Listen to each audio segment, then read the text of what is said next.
The interview itself is to discuss RP, discuss the things that we're doing behind the scenes, the improv nature of it, sort of all of the craft, I guess you could say, of RP, playing a character, doing improv art, sketches, all that stuff, and then also now to tell the stories, the behind the scenes stuff, or just to call out things that we thought are great or any of that stuff. So that is the purpose of these interviews.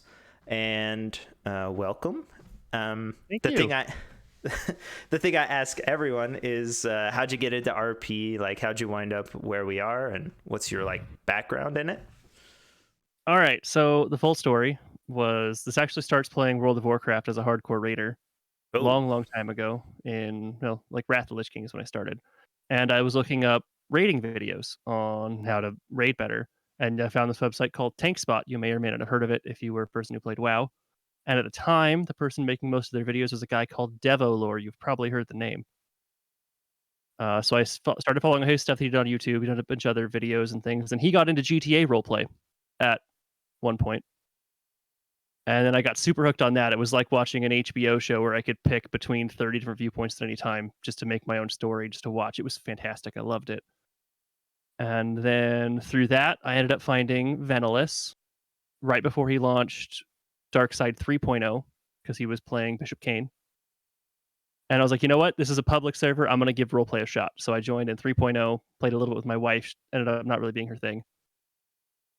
And then we kind of avoided people the whole season, actually. oh yeah, cool. It was pretty amusing. We didn't roleplay well at all. And then I was like, you know what? I'm going to give this a real shot. And in 4.0, I joined the Navy. And now I'm here. Nice. So first question on my list, let me read it word for word just to make sure I get it exactly accurate. It states, could you please explain the Navy? Well, that's not a gigantic question. All right. So the purpose of the Navy on the server is not to be just another company. The purpose is to essentially be NPCs, something to elevate or create roleplay for everybody else.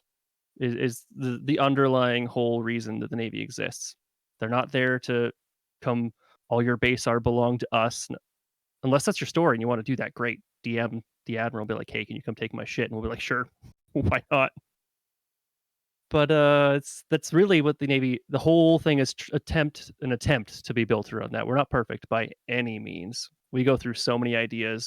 There's so much brainstorming behind the scenes. It's ridiculous. I guess that's really the best answer. We're just there to enhance or give everyone else in the server roleplay. We're there to create story, create tension. Speaking of behind the scenes, like you said, I joined the Navy for one day, basically, and I think the setup for people is incredible. Like, the movement from in-game books to out-of-game information is very smooth, and the like process you go through. But if you started in what you said 4.0, that definitely didn't exist then, I don't think. Do you know about how that was like created and all that stuff? What exactly was created again? I don't know if I caught that. So when you join the Navy, like to start, they're like, okay, cool, we're gonna get you started, and so you get a book, and it's got like information about what to do and like who, what the colors mean and like the hats and the buttons and all that stuff, and then also. I think there's a page or another book or something that takes you to Discord information. And so you join the Discord from in-game, and then there's more information there that all seems relatively in character. And it's very well done, I think. Actually, those rules in the Discord are going to be rewritten, but that's a project for me in another month or so. But yes, that did exist in 4.0. 3.0, I'm not sure because I didn't join. Wasn't in the Navy at that time. But it wasn't quite as refined. It got refined throughout the course of 4.0. At the start, it wasn't fantastic. Fuck you, Flutter.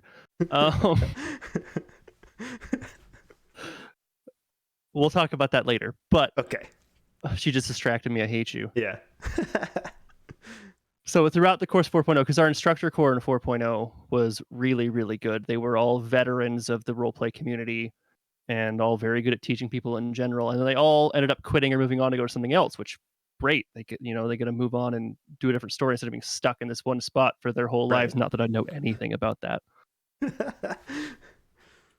And then we got other people who really wanted to do it, but none of it was really documented well. Yeah. Because they all just did it naturally, right? So 4.0 instructor core was phenomenal. 5.0 was a lot of people who were newer to roleplay or that sort of thing. And they started trying to build things up on their own, and it got kind of stressful, but it's worked its way. The kinks are mostly worked out, and we're actually going to do a whole bunch of restructuring of the instructor core specifically between 5.0 and 6.0. And when I say we, I do need to preface all of this. Nobody's spot is guaranteed in the Navy right now except for Ven and maybe his vice admirals. Like everybody else, we're still in the air. We're fairly certain as like Secretary of Trade because no one wants to work trade. I'm probably going to get invited back.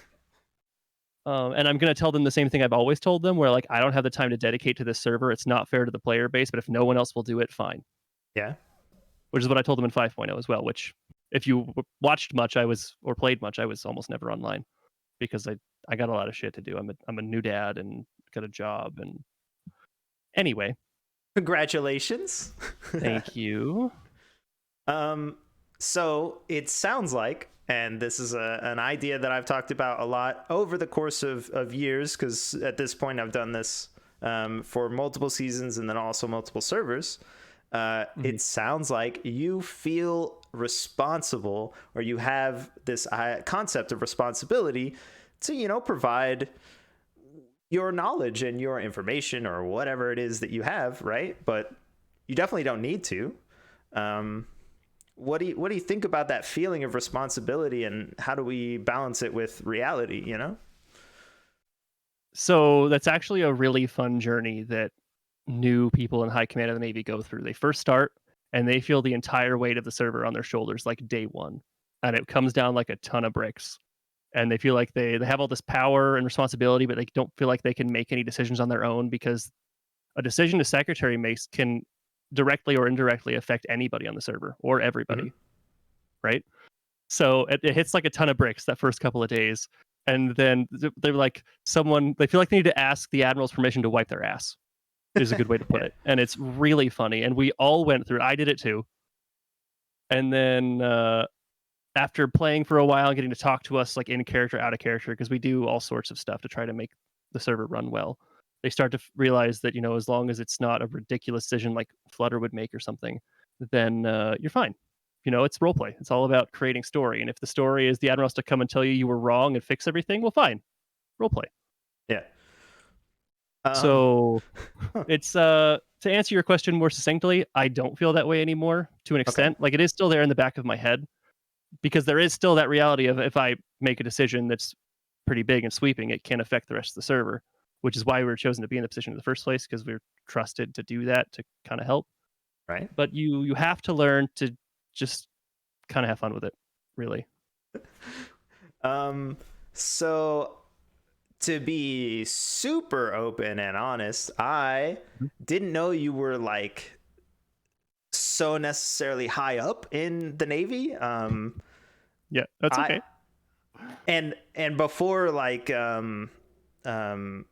doing the laundry skit basically that we did, or the interaction, that was amazing. I only knew your name. That was it. Like so it's wild to think that, and this is something that always comes up, like there's so much happening on a server as big as Darkside, right? And people can put in like years into their characters and into their work and stuff, and people across the server have no idea that that's even happening. And that's kind of why I want to stream RP so much, is because there's like just to show off what people are doing, that like it's not in front of a big streamer, it's just in front of some random person, and boom, they have a clip of themselves being amazing and stuff. So I think I saw that you streamed a little bit, but I'm not for sure if that was you. But Yeah, I stream off and on very okay, sporadically. so it's sporadically. Is that because of your schedule, or do you have a goal when you stream or anything like that? The only reason that I stream when I do when we're playing Atlas is so that when those funny moments you were talking about, the clips happen, we can reference them. Because what happens in between seasons, everyone starts reminiscing. In a couple months, everyone in the Discord is like, "Oh, remember that time this happened? Remember that time this happened? What about this thing?" Yeah, But there's like we're talking about it, but no one can find the video anywhere. So I right. stream so that if those things happen while I'm streaming, they can be saved for those conversations later. Yeah, I think that's a big motivation for a lot of us. Like, oh yeah, we just Mhm. stream RP just to show off other people, and Yeah. on that point, I definitely recommend screenshots to everyone. Like, having screenshots is amazing.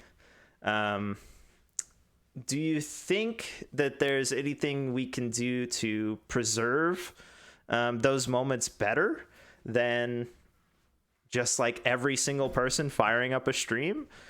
Um, Anything like that?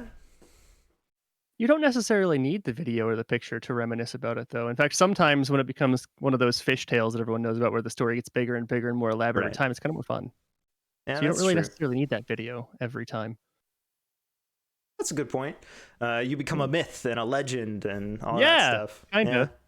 Like I compared you to Skippy. Skippy's on a bunch of streams and stuff, but he didn't stream, and you clearly don't know who that is. Um, Skippy is a little dwarf that used to claim that hiding in poo, the giant poops, was a way to stay warm and stuff. And so when you showed off your giant poo, I was like, oh, that's very Skippy, because he's a legend, and he like only sailed on a raft, and he always had Nice. poop in his pocket, but he didn't stream. It's not like we can Yeah, go look at that, but he is a legend to us anyway, to people who know who that is. So yeah, that's a good point. for sure. Nothing wrong with that at all. Do you see people flocking to the streamer or streamers or whatever in the Navy like they do everywhere else? Yes, Yeah. absolutely. And that is something that we try our best to mitigate. But there's only so far you can go with that because a streamer has their community, especially if they're a bigger one.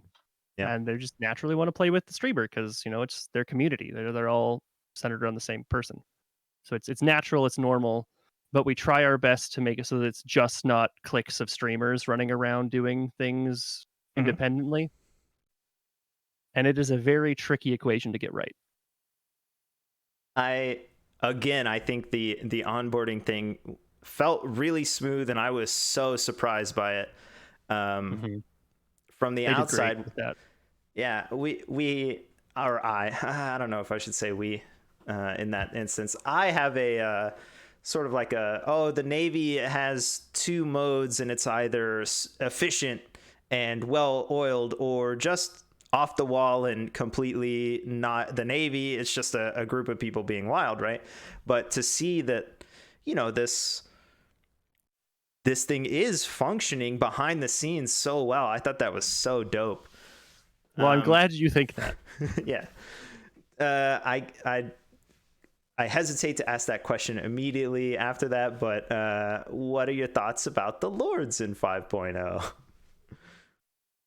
I like the lords. Okay. Um, but I also happen to know the guys who played them quite well Mm-hmm. and know their role play and know for a fact that they would not do anything to detriment the server. That's why they were granted the permission to do it. Right. I thought they were hilarious. My character hated their guts so Yeah. much. He wanted to kill them anytime he saw them, like at all. Just Mm-hmm. please get off my island. I hate you. But they were played so well. They brought so much story to random people, to pirates, to civs. They adopted people. They were just throwing money at people, which is great because that made my job easier. Because a lot of my role is to try to disseminate money to the server right now, and that's oh boy, that's tough. So having them just throw money at people was great. I really don't have a lot bad to say or any bad thing bad to say about them. Really, I think they Well, did great. from the outside, it does seem that the Navy has an overwhelming amount of silly characters in a setting where they should be, at least in theory, um, creating and making laws and rules and all of that stuff. Like Pierre got a song like copyrighted and like he walked around and claimed royalties for when that song was played. But like, I don't even know if that should have happened. It just was so silly when it occurred and people were just standing around. And yeah, sure, it led to roleplay and stuff, but it was very silly. Like a lot of the time it felt like the Navy was very silly and not necessarily even a force that could fight pirates. I mean, I see where you're coming from for sure. We try to mix up the kind of roleplay we give out for sure. We don't want to just be a one-trick pony because that only caters to certain people on the server. And it is a big public server that's supposed to be welcoming to everybody. So we don't want to pigeonhole every interaction with the Navy to just always be this one thing. The Lords definitely took the silliness to another level, which is to be expected considering it was Brando and Benji. But they also didn't have any real authority. They weren't, because they were that kind of memey character, they weren't allowed to make any big, huge, sweeping changes as far as Navy policy goes. They could meme about it or like suggest a change, and if it was bad, we'd just be like, no. Yeah. Because one of the actual rules to being in the high command of Navy is your character can't have any major character flaws and can't be too memey. Those are actual rules that are in place. And honestly, high command membership is more about the OOC person than the character that's being played, which might surprise some people. I think so, yeah. So first off, let me say, just to make sure that it's out there, you don't have to speak for the whole Navy or anything. Not that you even could, because you simply can't, right? But I also don't work for Darkside. Right. Yeah, I'm just a dude who likes to help. I'm just a dude who gives really good dad hugs, according to Flutter. According to Flutter, yeah. I do think that sort of what Hidalgo said about port inspections, the Navy was very bad at getting out and doing what they said that they did, which was going to every port, saying what's up to random people, going outside their own grid. And I know that there's all of these like factors that played into that, but we, on multiple different seasons, we would talk to people and they would say, oh yeah, we're waiting on blank from the Navy and they just haven't come, or we've never seen the Navy in this area, or whatever. How do you think that the Navy can even say that, oh yeah, we do this, when so many people think that they don't? And where do you think that comes from? So it comes from the fact that there are, not including the whitelist servers, there's, well, let's just say like 40 grids that we have to try to get to, with a company of maybe 150 people based out of a grid that can have 125 on at most at one time, which you try not to fill up because then civs can't come in and do stuff either. Right. So we have to have enough, first of all, we have to have enough people online at the same time to be able to get people out to do any, like as a combat patrol to look for pirates. Like you can't just send out 5 guys on a sloop. It's just, they're just going to go out, they're going to sink, the pirates will be like, well, the Navy's dumb, and that's the end of the roleplay. It doesn't add anything for anybody other than just more the Navy sucks, which is already the default of how the server kind of thinks about the Navy sometimes. Hey, that one's free. All right. It's actually also why we got rid of almost all, if not all, the port inspections for 5.5. There were some people who were misinformed. They were telling people we were still doing them for certain things, namely the Mythos contract that we had. However, I didn't get to read the wording myself because I let some other people in trade do it through the vice admirals and stuff. But it was supposed to say that by agreeing to this contract, you are open to us coming and inspecting your port at any time we would like to, considering you're going to be having contraband. It wasn't a requirement to get the license. It was just you have to be willing for us to do this whenever we want to, which we probably would never have done because of time. Right. The other big trap we fall into that answers your question, and this is something I'm looking at trying to address, but it's much easier said than done, is when a big pirate group ends up coming about and is terrorizing people in the water, whatever they're doing, we end up sending a lot of patrols that way, to those kind of couple of grids. and you can argue either way whether it's a good or a bad thing. Like one, where the Navy is supposed to be rooting out the pirates and making sure the civilians are safe. So if they're constantly there, we should be constantly there, is the argument that's normally used. Hmm. But then the flip side is our role on the server is more than just fighting pirates, it's to do many other things. But then it comes down to a manpower problem. So there are many proposed solutions that we've come up to, we've been talking about with that. It's actually why I really push for the Navy being extra strong in PvP, which I know a lot of people don't like that idea, including Ven, which is one of the Hmm. reasons we haven't really done it. Because if we could send out a relatively low manned like number of people on a brig and roll up to 2 pirates that are tandem sailing in a grid, and they have to think twice before they even consider engaging that ship, we can then send 5 ships out in different directions at the same time instead of sending out 25 people to one spot to counter the Navy or the pirates. Hmm. It's a tricky thing to balance because there are people who are going to want to min-max that. They're going to be like, oh, well, we're just going to send out a crew of 25 and just dominate the pirates because Right. we're the Navy. And that doesn't fix the problem at all. In fact, it makes it worse at that point. Right. So that's the big reason why I think Ven doesn't want to do it, but I don't want to put too many words in his mouth because I'm not Yeah. entirely sure on that. But that's my hunch on that. But it's something I'd like to see done. Something along those lines. There's many other ideas that have been brainstormed by many other people. It's something we talk about constantly. I It's not an easy equation to do on such a living, breathing thing as the Darkside server. Yeah, I had to make a bunch of notes there.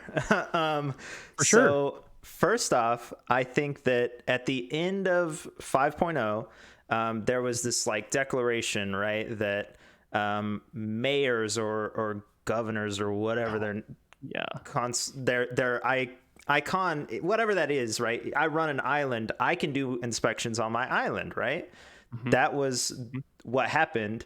And I think that's actually super good because you basically create like a power structure that doesn't require the Navy specifically, but ties back to the Navy. And I think that's a great way to do it. That's what privateers sort of had the same idea, right? Like they enforce laws on behalf of most of the time the Navy, or however that actually works with their letter of marque. But that way, the Navy isn't the one sailing out, right? Like the Yeah. privateer sails out. So I think that giving that to the governors or whatever, or the mayor, was super good, and we use that to our advantage as crimes. But Yeah. so Yeah. I think something like that is like, I don't know why we didn't see that sooner. And then as soon as it happened, it was like, oh man, that's perfect. That's wonderful. So We felt exactly the same way. yeah, I do think that all of these issues can be solved. We just don't necessarily know how to do it right. I don't know if you've ever played Atlas on other servers, but if you look at the ways rules and laws are set up on other servers, there are like pieces of solutions that solve the issues. Do you think that maybe Darkside is very focused and entrenched in Darkside, and that they could just try stuff from other servers? And do you think that anyone will look ever? I'm not entirely sure if they look or Mhm. not, to be honest. Like I said, I'm not a part of Darkside at all. Yeah, of course. Um, what I do know is that when things are going to get changed, it goes through a lot of people. The ideas change a lot of hands behind the scenes before a decision is made. Of course, the final decision goes to Ven and Flynn because they are the Right. owners of Darkside. But they have lots of people they trust that they can ask, like, hey, what do you think about this rule change? Or they have their admins they'll go to who are like, from an enforcement standpoint, can you enforce this rule? Like someone breaks this rule, can you enforce that Yeah. with the tools you have? Because that plays in too. Like a rule might sound fantastic on paper, but if the admins have no way to make it work, then they're not going to do it because they have to at least think about the sanity of their admins a little bit, You're right. or at least that's on paper. That's the way it's supposed to work. All of these things, Right. things slip through the cracks. Of course, mistakes happen. No, yeah, they don't slip through the cracks at all. Well, Flutter? Game Flutter. Sure. Everything's 100% perfect on Darkside. Nothing is ever wrong at all, ever. True. Obviously. Excellent. Then you are, in fact, a wealth of knowledge. So I will move into the second and new section of the interview. The Navy is a roughly old-timey English offshoot. It's set in British colonial whatever times, right? Right. Let's see how much you learned along the way and if it made you more British, assuming you are not British. I like it. I now move into the British trivia questions of the time. Who was the British king in 1720? Not a clue. That would be King George the First, immediately followed by King George the Second. The first astronomer royal left the post and was replaced in 1720. What famous astronomer would go on to discover one of the most famous comets that we still know about today? And who was that in 1722? The astronomer royal. Haley. It was Haley. Yes. I know that because I'm an astrophysics geek, not because of the Navy. Well, there you go. I only wrote 2 because that's the end of the joke. All right, cool. Glad I could play along. All right, dope. Do you think that the Navy really has any relevance to any sort of British stuff beyond tea and occasionally accents? No. All right. Well. Not at all. We use the flag. It's an RP shtick. It's right. Just because it makes sense for the time. That is a good question. Dr. Pepper or Dr. Pepper Cherry, they do not taste the same. That is false. Which do you prefer, though? Depends on my mood. For general, if I had to pick just one to drink forever, not the other one, I'd have to pick regular because cherry gets too overpowering too fast. It's like the flavor a little too much to just drink constantly. But if you're in the mood for a little more flavor, cherry is definitely good. I do actually agree. I have very strong feelings on Coke-related products or drinks, what other people would call sodas, but I, as a Southern person, only refer to as Coke, no matter what its brand is. But yeah, we could get into that later, Preceptor. I will do a whole stream on just ranking the tier list of beverages. There you go. I do have a more serious question, though. You mentioned the power level sort of idea of the Navy, right? And not to bring up specific drama, but we did see in 4.0 there was the abuse situation of power, and I think their title was Wolfsong or whatever, right? So there was this huge drama that you don't seem to know about, which is concerning. That was 4.0, I think. So you did exist.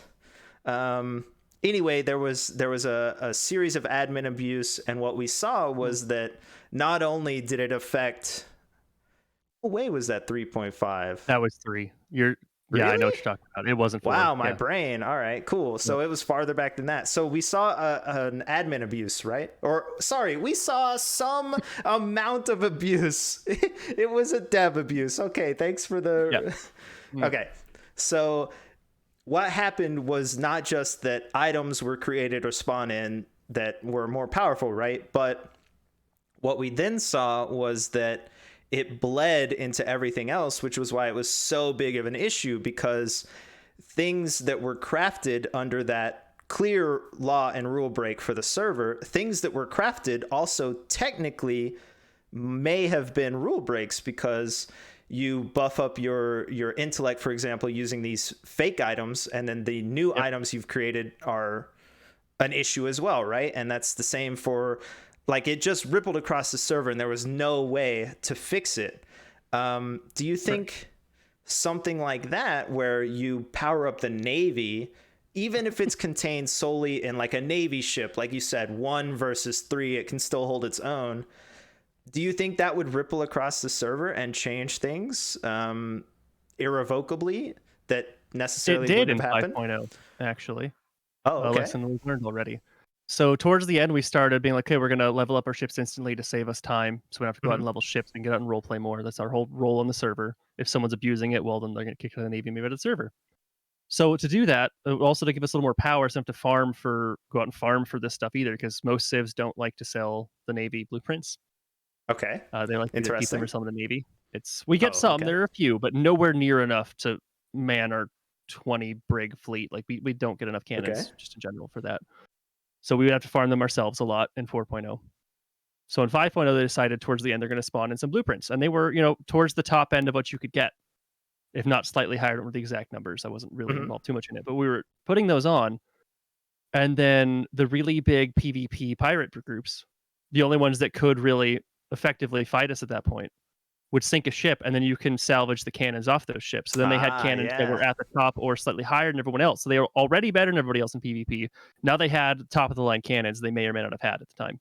So they were even more. So the solution I've come up to that is it would require one more rule to be added, and that is you cannot, like, through company paperwork, whatever you want to call it, means claim a Navy ship. Hmm. And then we do the powering up of the Navy ships through the leveling of ship system. Ah, So we'd tricky. still use the same blueprints, we'd still use the same cannons, the same swords, all of that stuff. The boarding's still another issue, but Yeah. but just for the ships itself, um, you can use all the same stuff, all the same planks, all the same cannons, but your ship can still be significantly stronger if it's a significantly higher level. There So would have to just be a some rules on how much weight you can put into. Like, this is not uh, fleshed out. This is solely yeah, of my course. idea, Hmm. by the way. This is not anything that's really been talked about much. Because if you, let's say, for hypothetical, you want to make the ship be able to do 1v2 when the Navy ship's undermanned as well. Let's say you make the ship level 200 or something ridiculous. Someone puts that all into weight, that thing's going to be a fucking race car. Yeah. Like, that's not going to be fun for anybody but the one person on the helm for a day Right. and a half until they get bored of it. Yeah. So Uh, I so just to yeah. just to play through your scenario, which yeah, that does sound possible, I guess, but a lot of the fun is like diving down and going through the wreckage and stuff of the Navy stuff, and normally you wouldn't find anything, right? It's just like junk from the Navy, but there are definitely people who collected like hammers that they salvaged from the Navy lockboxes or stuff like that. And I do think that like it would kind of limit that sort of RP if you couldn't salvage, for example, even if it's just a cannon. So salvaging those things is coded into the game, and that's not something we can change. Salvaging will Right. always happen. Right. So the point of the idea that I had is that we could use all the same stuff we've been using. That's like relatively top of the line, but still available to the rest of the server if they farm for it. Hmm. So that would all still be there. You can still get the, like, it, when the server ended, what was it? You could get like a 130, 135% cannon. There were some 120, 25% hammers, is the example Hmm. you used, running around. Like, that's what we had at the top end as well. So we would still have that in the scenario. It would just be the extra damage and resistance on the ship's Oh, I levels see. itself that would then Okay. multiply those. So all that would still be there. That would still be the same. We'd still has the same cannons. If you sunk a Navy ships, you could still go down and salvage some nice Yeah. stuff. It just Okay. I wouldn't can be see that. better than you could get otherwise, because that's a Okay. problem. Because then it would incentivize the super sweaty PvPs, we like to call it, of min-maxing it so you can kill the Navy ships, so you can then min-max even more with your even better stuff that you can't get other than sinking the Navy. And that's not what we want. We don't want people's roleplay to focus on just fighting the Navy. Right. Really, if a pirate group is coming to try to fight the Navy all the time, that pirate group should not be in existence a whole lot much longer. Like, your Yeah. intention by doing that is to end your roleplay by the sword, by the blade of the Navy. Yeah. I think so. Which, That's a good point. That not that I can say anything about it because I don't play those characters of any sort of like PvP or whatever. Even though I play pirates, we don't do it yeah, the way other people do. So for I sure. don't know for sure, but those are good ideas. I do think trying to make it equitable for like one ship from the supposedly strongest backed company possible, the Navy, to be able to fight. That does make sense. So Mhm. what I would like to see PvP wise come out of this is we find a lot of pirates get a little too buddy, especially the PvP ones. They always form their big pirate coalition Yeah. thing. So what I would like to hopefully see happen out of this is people want to sink a Navy ship to get all the cool stuff on it. Fantastic. That's great roleplay. You go find other pirate groups, you band together, you make this cool elaborate plan to like corner us somewhere and sink our ship.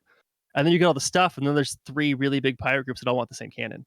Yeah. So now there's conflict there over that cannon.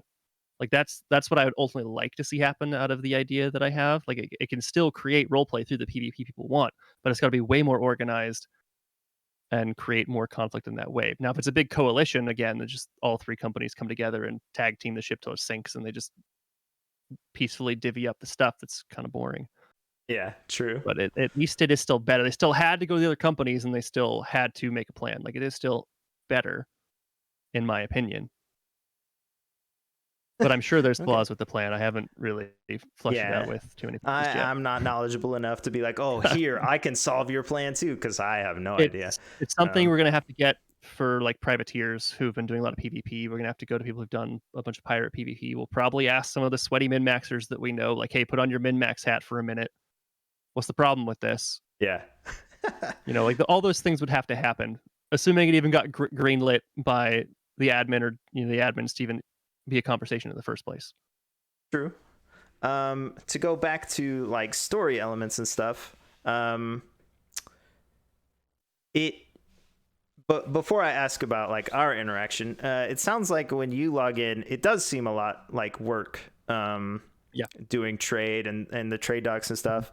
And I have interviewed, for example, Ayana and Outlaw Deputy, who were all over trade and all of that stuff.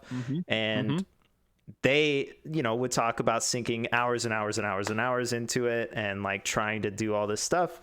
But it also doesn't seem solvable. Like there's only so many people who want to hang and trade, and that creates long wait times and all this stuff. So, A, did it feel like work? And B, do you think it's worth it to other people who might be interested in it? It can feel like work if you let it get the best of you and you start feeling like you have to punch in, you have to log in. Otherwise, the server is going to be on fire, which, spoiler alert, it won't. People having to wait in line for 4 hours and then hating the Navy. As long as they can roll with that role play, that's great. Let's actually, we had to kind of really reinforce that. But for going into 5.0, that not being able to trade with everyone is actually a good thing. So it can. In fact, really funny story. I was streaming one night and doing the trade window, which I actually didn't do very much in 5.0. I was doing more back end stuff most of the time. But I was at the window and my wife comes down and walks behind me and she was like, wait, you work at Walmart for your role play? And I was like, fuck, you're right. Yeah, cool. So that was something. But it's way more fun than Walmart. It's a rule that I try to instill, but I didn't get a lot of time to do because I wasn't online very much. Of if someone comes and brings you a good story, they can bring you the worst item in existence, but if they give you a good role play reason why they have it, why it's here, they're selling it to you, or they, just give good banter back and forth, we will let you swindle us out of money. At least they're supposed to. Like if gold is your goal, just bring good role play to the trade docs. Be like, hey, I brought you this 1,000 silver ore. Like, okay, cool, I'll pay you 50 copper for it. Yeah. You're like, whoa, man, I sourced this from the top of like that huge mountain everyone knows about. Like I had to go uphill both ways. Like it was snowing, it was awful. Like my sister died. Like, come on, man, this stuff is like, this is the best silver you can possibly get. And then the cynical trade clerks will be like, okay, 55 copper. Oh man. And then you just keep that up, and eventually they're supposed to just be like, you know what? You put in all this time and effort. Here's your RP tokens. Go have fun with that. Spread the love. Like it's supposed to be. But if you come out and be like, I got the silver. What's the price? 50 copper. Man, that sucks. Are you sure? Yep. Okay, well, 50 copper it is then. And then they leave. Like you can do that too. You're just not gonna get the most money out of it if that's really your goal. Yeah, so Preceptor is saying my note out loud. These are not my thoughts. Well, I mean, some of them are my thoughts, but what to sum what he's saying up into words out loud is that it was super unreliable to figure out how much stuff was worth to the Navy, but because of that, it was like a lotto in which if you hit the right person, you make 100 gold where everyone else makes 1 gold. And so that's why people were willing to sit and wait at the Navy for so long, because they were trying to play the lotto and hit the money jackpot, right? But if you do that, people aren't going to Tiger King. They aren't going to, well, everyone went to Twin Rivers, but they aren't going to Black Cat Apothecary. They aren't going to other places, because the best way to make money is to play the Navy lotto. So how do we fix that? That is something the dev team is actively working on, because it is also a complaint we've raised many, many times, especially being one of the 2 people who started the server who is in charge of doing that. It's too much. It's not sustainable. Like, we can't. It's why we came up with the trade fair idea. That was the whole reason. We're like, this is what we have. We have all of the money. We have to disseminate it somehow. And like, it's not fair to people who live 6 grids away that they have to come to the same Navy as people who live in B3 to get the exact same amount of money, which is just kind of the way it has to work, because then people are just going to lie about where they're from, and it's just going to be a whole big thing. Then everyone's like, oh, I'm from F6. Everybody's going to say that. So that can't be a thing, a solution. Yeah. So like, okay, we'll go to them. And then as time went on, it evolved into more of a backseat. The Navy took more of a backseat, more highlighting the trade fairs went great. Like, they had their issues with server population, and we had too much Navy there at first, and we slowly backed that off to hopefully having maybe like 10 in the grid at most. And we didn't send patrols there unless we had to. Like, it got better for sure, but we were very limited as far as systems. There isn't anything in the mod that's a really good way to earn gold other than just this stuff that was spawned in by the admins and we handed out through trade, which was a very big problem and one that none of us liked. As for fixing it, Maybe. It's like, my thought was that there are only like 4 people who can touch the hundreds of gold that are at the Navy, right? Very specific people. Which I didn't like that rule either, but I wasn't there enough to make sweeping changes. But my thought was, what if people working the trade docks were given an allowance sort of just to promote trade, and so every sailor walking around has 100 gold just in their pockets, right? And then, yeah, sure, you can go to the window and do your trade. That's fine. But if it sucks to have to wait for so long. If you manage to catch a sailor running by and you're like, hey, I know that, you know, I'm just trying to do this trade or whatever, and they can be like, okay, that's interesting, and you could do all your RP and all that stuff, and then that person can just pay you straight. They have no reason to have money like their own. The Navy provides everything. Their money doesn't matter. So couldn't they just create and do the entire trade themselves just by working the trade docks? Wouldn't that help? So it's a very complicated equation. However, my version of trade and money would have been different than what we had in 5.0 and 5.5. Okay.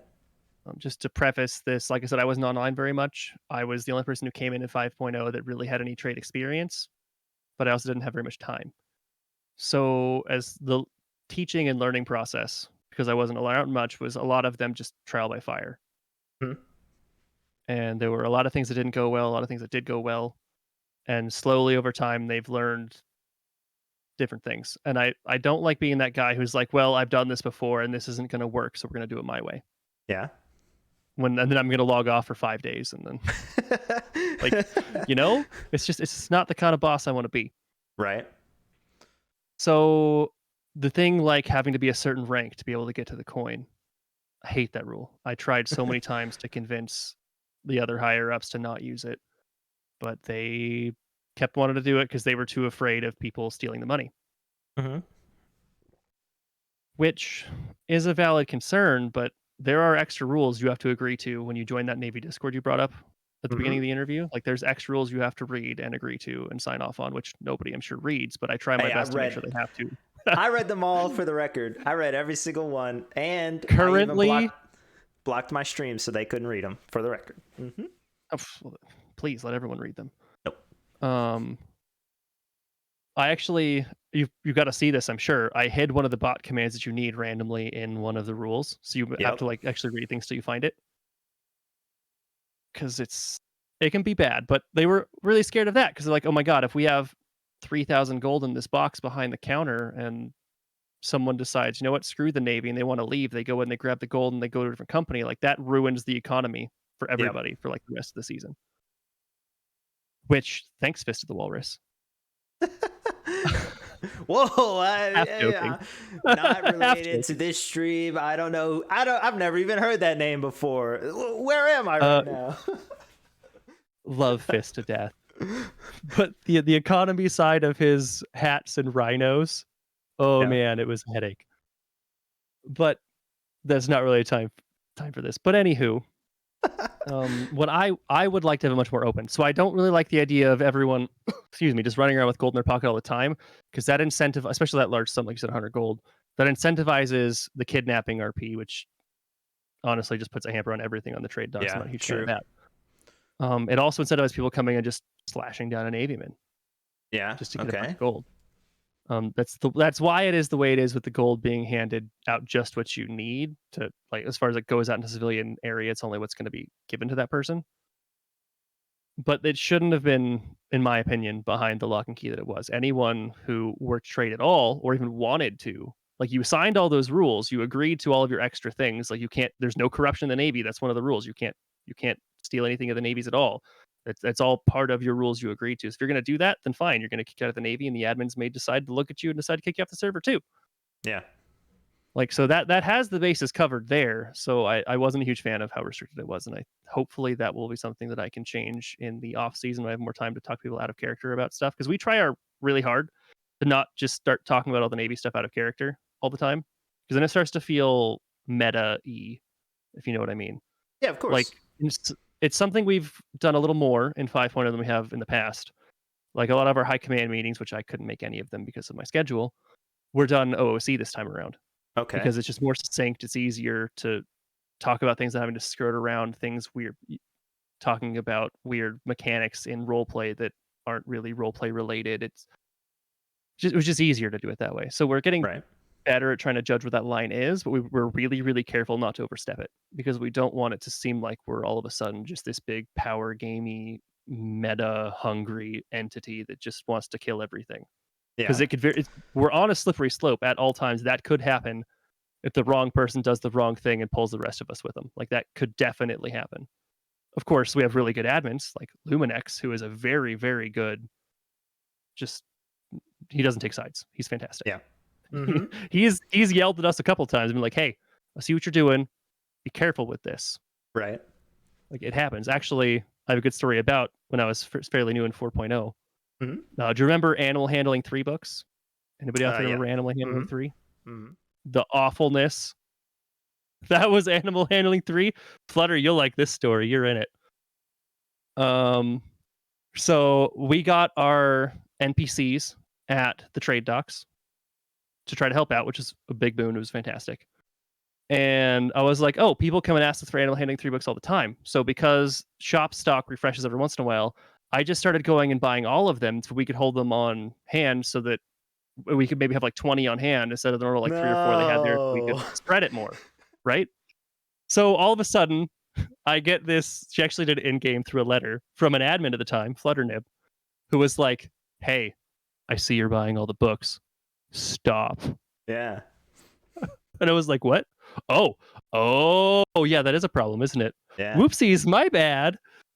So like, they're watching all of us, high command, sailor, cadet, whoever. They're watching, and they do a damn good job at it. That's so funny. So I responded. I wrote a letter to her in character too. It was basically like, "Hey, sorry, I'm dumb. I will leave some in there when I do this in the future. Thanks." It's because you were trying to solve something, but obviously you made a problem too. Yeah, I did, because then if we weren't online, there was no books. Right. So the solution was to leave at least one at all times in there, just in case someone stopped by. Which, honestly, I feel stupid and I should have thought of it myself. But I didn't. I was like, "Ooh, I'm going to help the server. I'm going to do this thing," and it turns out it was not the best decision ever. I was close, but not quite there. As the mouthpiece of the Navy and responsible for all of it, let me ask you this. No, I'm just kidding. Yeah, okay. Shoot, go. Yep. So it is the perception that things that need to change don't change until it touches the Navy.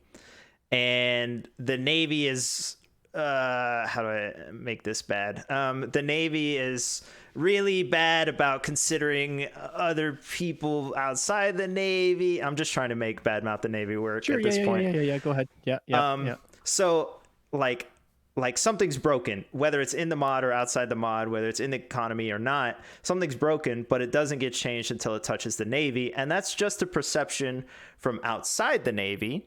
And that also includes like laws and rules and stuff. It's it seems Navy focused, which may make sense because of the way the server is, but that often leads to negatives for civilians, negatives for small companies, negatives for the people just playing through some random story that they thought would be cool. Do you think that from inside the Navy is accurate? And do you, well, not, obviously you can't fix it, but like, do you think that's accurate, I guess, is just the basic question. Memes aside, to an extent, yes. Yeah. Yes, it is. And I actually think it's not necessarily that it's the Navy. It's that a lot of the people who are higher up in Darkside, take Ven, or Lazy General, who's a dev, or TK, who played the Chief, who's a dev. Like, they're all in the Navy just because it's a good position to help monitor what's going on in the server, because if the Navy gets corrupted, things go bad, everyone quits the server. Everyone just leaves. Right. Because it is the source of a lot of conflict and story-driven stuff. So they're all kind of focused around, especially because Ven's there. Like, he's the admiral. So it's not necessarily that it hits the Navy, it's that it hits Darkside staff. Right. When it's there. I don't know what any of this ticket or reporting system looks like, but from what I've heard, a lot of these problems, like, the devs didn't even know it was a problem until it hit the Navy, because until they saw it in character. Like, if someone would have reported it, which maybe they do, I don't know. From what it sounds like, it doesn't get reported off. People just like to complain about it in their private discords, and then how are they going to know to fix it if no one tells them? So then we find out because they're all in the Navy. So when the Navy finds out, they find out, oh, okay, well, we can fix this now. So that's the perception I get. I was briefly an admin on GGRP. Oh yeah, okay, I know GG. Yeah. So it was very strange, because I would agree with, everything everyone's said, basically, like, oh yeah, it's definitely this way, and like there's this big disconnect or whatever. And then I joined and became someone who had like more sight, right? And the amount of stuff that comes at like a dev or a team or whatever, there's so much stuff.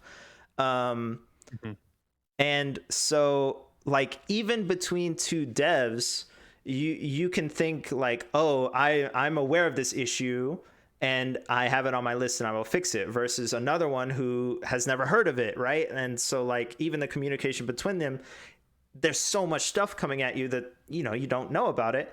And then what they're saying is that sometimes things are reported and it's claimed that there is no issue, like, oh, that's not a thing anymore, when it's still happening and stuff. So I would just like to point out that I think that it's a lot of there's just so much information out there, even in the reports bug channel or whatever.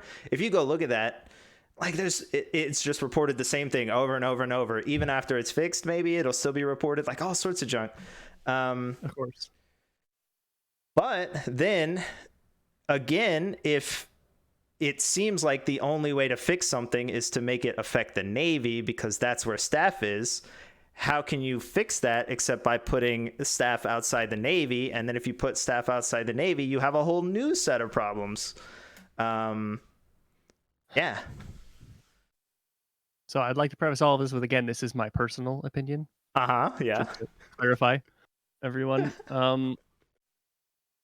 There's no perfect solution. There's going to be, as I said before, things are going to slip through the cracks.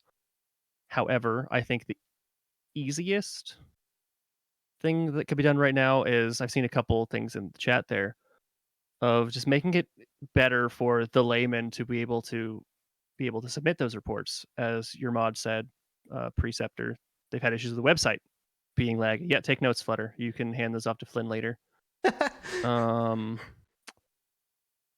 like trying to find a way to make the website run better, or if it's not, then find another way to do it and make sure that it's clipping. um, just it's a hard avenue or channel to open properly because you open it too far, there's a flood of information like that Discord channel that's most of the time just unusable, and there might be little nuggets in there that are fantastic and you need them, but if you don't filter through it just right, you're going to miss it, which is going to Yeah. happen most of the time if there's too much in there. But you close it and restrict it too much, then no one's going to want to jump through the hoops to tell you there's a problem. So I don't have any experience with exactly where that line is, but it's going to have to move up and down until they find it. Yeah. And yeah, that's my suggestion, and that's not a very good one, but it's the best I got. Do you think that admins and devs outside of the Navy and their own companies has value? If they want to play, ideally, we try our best to keep that away from them in character. We try to keep it out for them because then they just feel like they're always doing dev work, even when they're trying to relax and Right. have fun on the server they help make. There are instances where admins have played outside of the Navy for sure. Usually they play a meme character from what I've noticed, but still, it's if they want to, great. I think it just happened to end up this way because the people who end up deving and everything for Darkside they're all volunteers. None of them are paid. So there are people who want to give the shirt off their back to help people, which is what the Navy's supposed to be about. So they're drawn to it. Yeah, and it sucks too because like we all have all these thoughts and points and like, oh, maybe we could do this, whatever, and so there's all this information, like I said, and it's all happening all the time. But at the same time, those are people who are doing what they're doing because they like RP, right? And they may want to play. So then what are we doing except crushing their ability to play out of them, where all they can do is try and fix things the whole time? So that sucks too. Yeah. What? Speaking of, what is that first name of Purehammer? We only met one time or maybe twice, so I didn't catch it. He doesn't say it mostly because I don't want to get bought by the admins. Oh man, that's so funny. Let me check through, see if there's any info that I'm missing. Oh yeah, does he have a backstory, or is he just sort of there to facilitate, you doing trade stuff? He has a very short and sweet backstory. All right. I don't really like doing a full big one. It's your typical roleplay thing. His dad was a really big blacksmith. He ignored his family for it because he loved it so much. So he thinks to get his dad's attention, he has to become a good blacksmith so his dad will recognize him. That's essentially it. Huh. That was and you're at trade? What? Yeah. So he had to go through a couple of character tweaks based on the role he was given as a secretary. That was his original goal to join the Navy. The thought process was, okay, I need people to know my name is a blacksmith. So if I go make all of the stuff for the Navy, that's a bunch of people that are going to know who I am, which lends credence to that. So he joined. He ran into the warehouse as a cadet. It was a disaster in 4.0. We ended up having 3 cadets running it. It was great. And then through doing that, the warehouse was operated and run by the trade department, which was just Darla or Ayana at that point. Yeah. Because the secretary that she had fell through for I don't know what reasons. It's not really important at this point. Yeah. So I was like, well, we're with trade. So when I'm doing anything, I guess I'll go down and see what's going on down at trade. So I started going down there and trying to help out where I could. And then all of a sudden she was like, hey, you want to be my secretary? I was like, what? I just want to make stuff in the warehouse. She was like, yeah, but you're good at this. All right, fine. So then in 4.0, I was the trade secretary, but I did mostly the warehouse stuff. I did what the logistics department, so like what Secretary Duran did this time. That was what I did in 4.0 with also helping out at trade here and there. And then 5.0 launched, and Ayana wasn't coming back, so I was the only trade person left. So then I took the primary in trade. It was originally, for whatever reason, was all supposed to do the warehouse at the same time, but like I did before, but I didn't have nearly the same time. Yeah, of So that's course. why the new department was made. So he just kind of had to morph and evolve. He's still in character when people ask him about it, he's like, I'd much rather be in the warehouse. That's so funny. And actually a lot of his you may have noticed he likes to like blank stare. He's not the best at conversations, Yeah. at small talk. And that's part of that. Like he still has to be able to give that trade roleplay to people and be able to do the interactions, but he'll awkwardly just stare at you when you say something he doesn't have a good answer for. He'll just stare. And people just sit there for like 30 seconds and be like, "You okay, buddy?" The It's a good time. tragedy of He's Purehammer. Wow. a little bit, yeah. His bedroom's at the warehouse. Secretary Durin is his apprentice, who was his quartermaster in 4.0. Mm-hmm. So Wow. it's a little bit of a tragedy.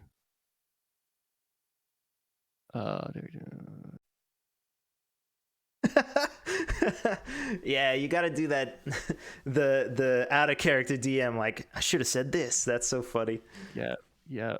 Which is why sometimes I wish I was playing my other character, but Mm-hmm. the Navy needed Purehammer in 5. We'll see what 6.0 looks like. Trade did fantastic without me around most of Okay. the time. Like it had its issues, of course, and there was a lot of growing pains because there was a lot of new people to it. But we will see what 6.0 brings. Yeah, the early point of 5.0 trade sucked. Yes, it did. Hardcore. But Yes, it did. when I played one time in the Navy, I looked at trade and I was like, wow, it's running smoothly. It's been moved back, it's been altered, like all this stuff has changed. I was like, okay, maybe it's working now. And then I didn't play 5.5, so I have no idea what happened, but Yeah, it was better. Of course, it still had its issues. The wait times weren't as bad. I think the longest I heard of someone waiting that I was told about was like an hour, mhm. hour and a half. I don't know. I'm sure there were longer times when no one was online at all. We just didn't know they were Right. there. That's a good point. And since we're supposed to be focused on the stories, even though we haven't really been, I of course you know by now that it was shady. But what did you think about the laundry service or whatever coming by and all of that stuff? I thought it was some of the most unique roleplay I'd seen on the trade docs in a long time. I Yeah, enjoyed it. thanks. Um, um, However, I don't know if you noticed this or not, but all of the uniforms I gave you, I went to our little cadet shack we had at the time where they would put the cadet mhm. uniforms together, and they were all the ones that got dyed wrong. They didn't want to deal with it. They just threw them in a box. So none of them were correct colors at all. We had no idea what that would have been, so I didn't Yeah. notice. But that's good because obviously giving out uniforms to people is dangerous, right? Like, Oh, the vice admiral was so pissed at me. It was great. okay, good. Yep. So then what happened was we took them. I actually washed them, sort of. Yeah, you sent me the clip. It was. I still think about it every once in a while. It's so good. Yeah, we just put them in the bottom of the ship, pulled a plank, let it start filling up with water, sailed it around, and that was the cleaning of the Navy uniforms. It's good. And then, of course, we took one for each person in the buoys out, and then we returned them, right? I don't know if you Yep. know what happened when we returned them or not, but I would like to I tell do you. because that's what I got lectured. Okay. I can't character believe it lecture. played out that way. Like, who could have seen that coming? Right. The Soggy Boys Schooner Club is a group of, it's based on the motorcycle club idea. We all ran schooners only specifically. They were all tricked out in unique ways.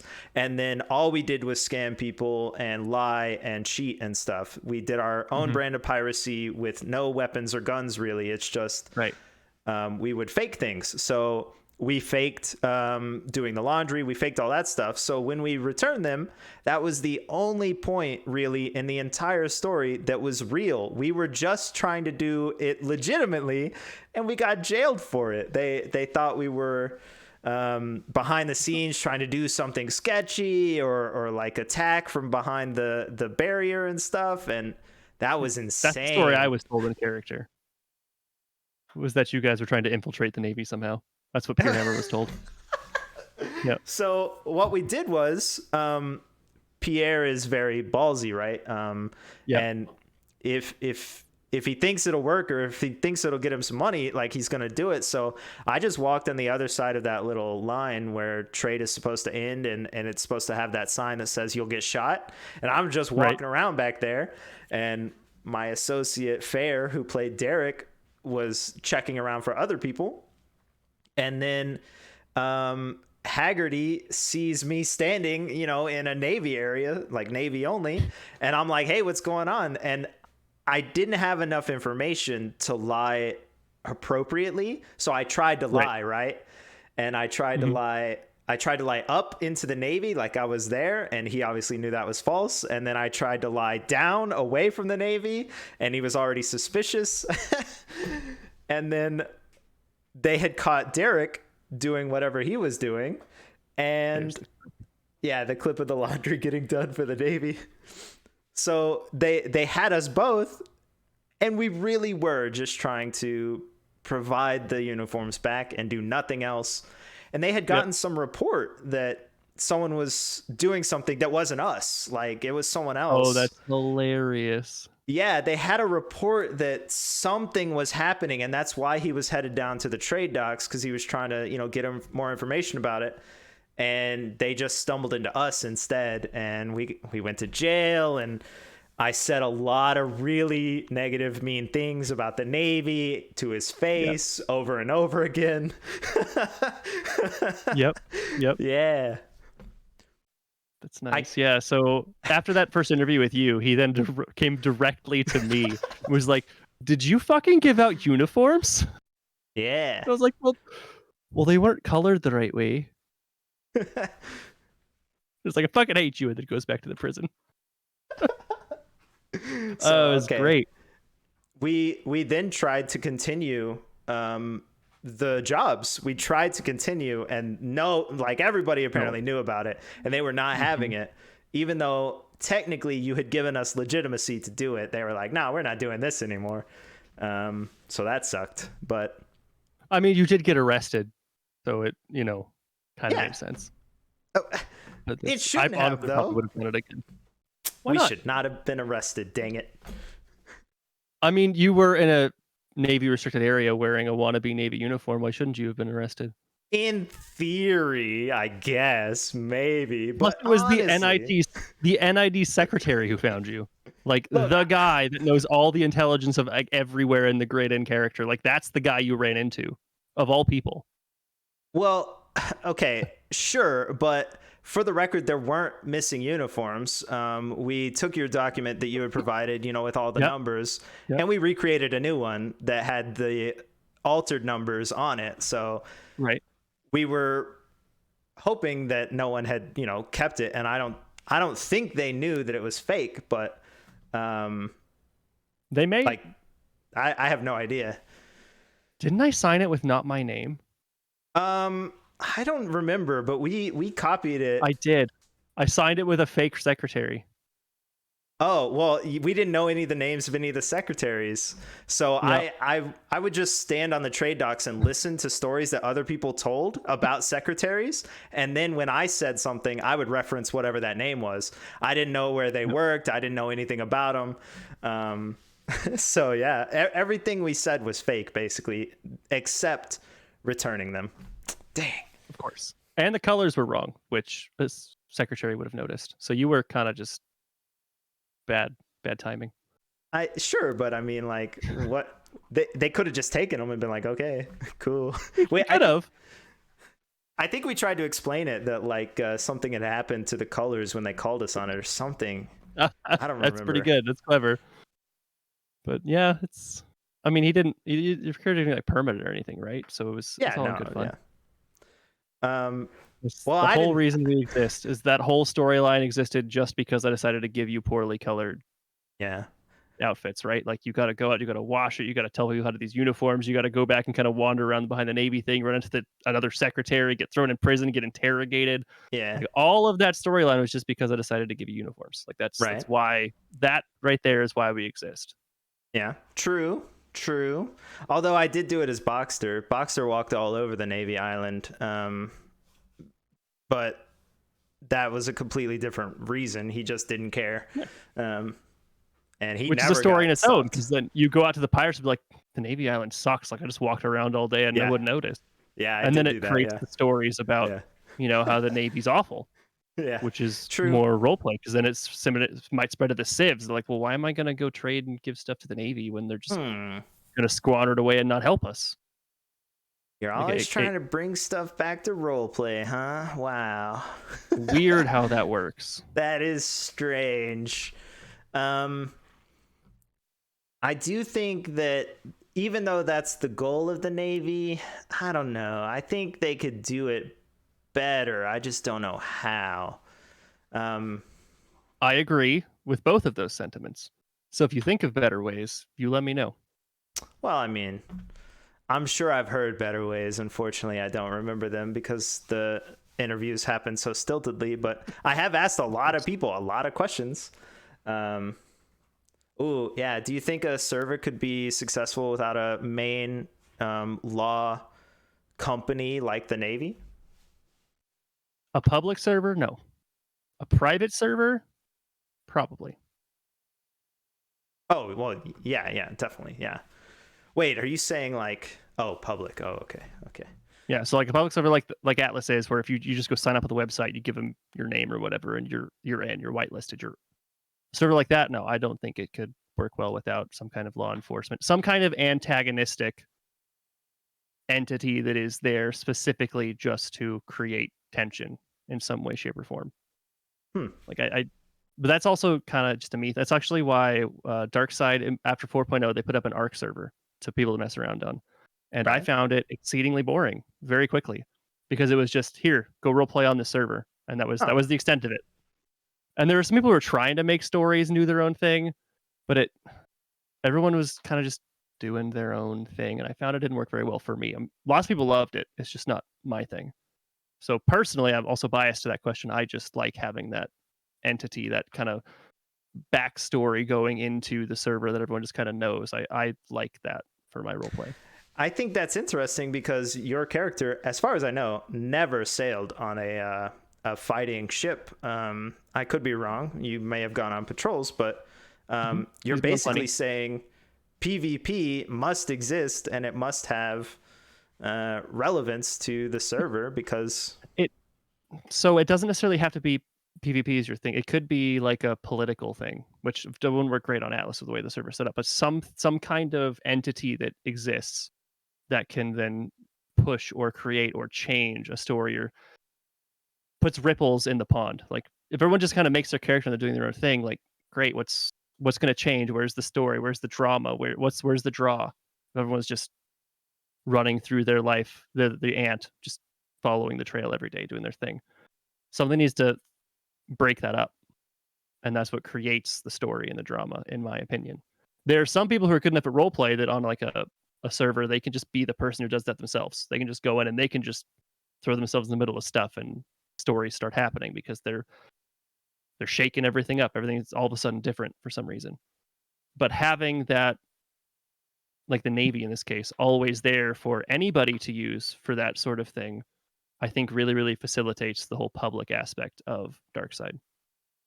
So we should invite you to servers that we think will work, or that we've seen work without a main focus, just to show you what it is. Because I do think I've seen 2 servers that I do think functioned very well, and lots of people sort of just told their own story, you know, like you said, and it became this like people would band together and create their own drama and do all that stuff without the necessarily push. So yeah, I'll keep that in mind if I see one. Absolutely, it can happen. As I mentioned at the beginning of that answer, though, it is very subjective, and I definitely lean more towards having that entity there to really just be in the background to always help push things.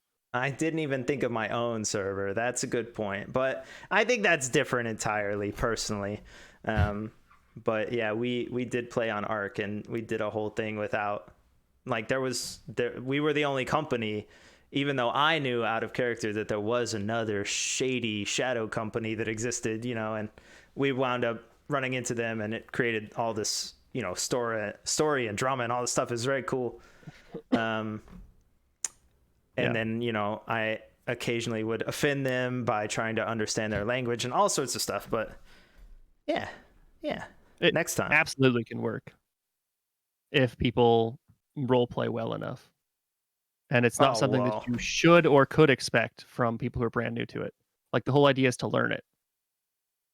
Right? So like, that's why part of the reason Darkside exists. You can't expect someone to just walk in and be able to create those stories their first time on a server.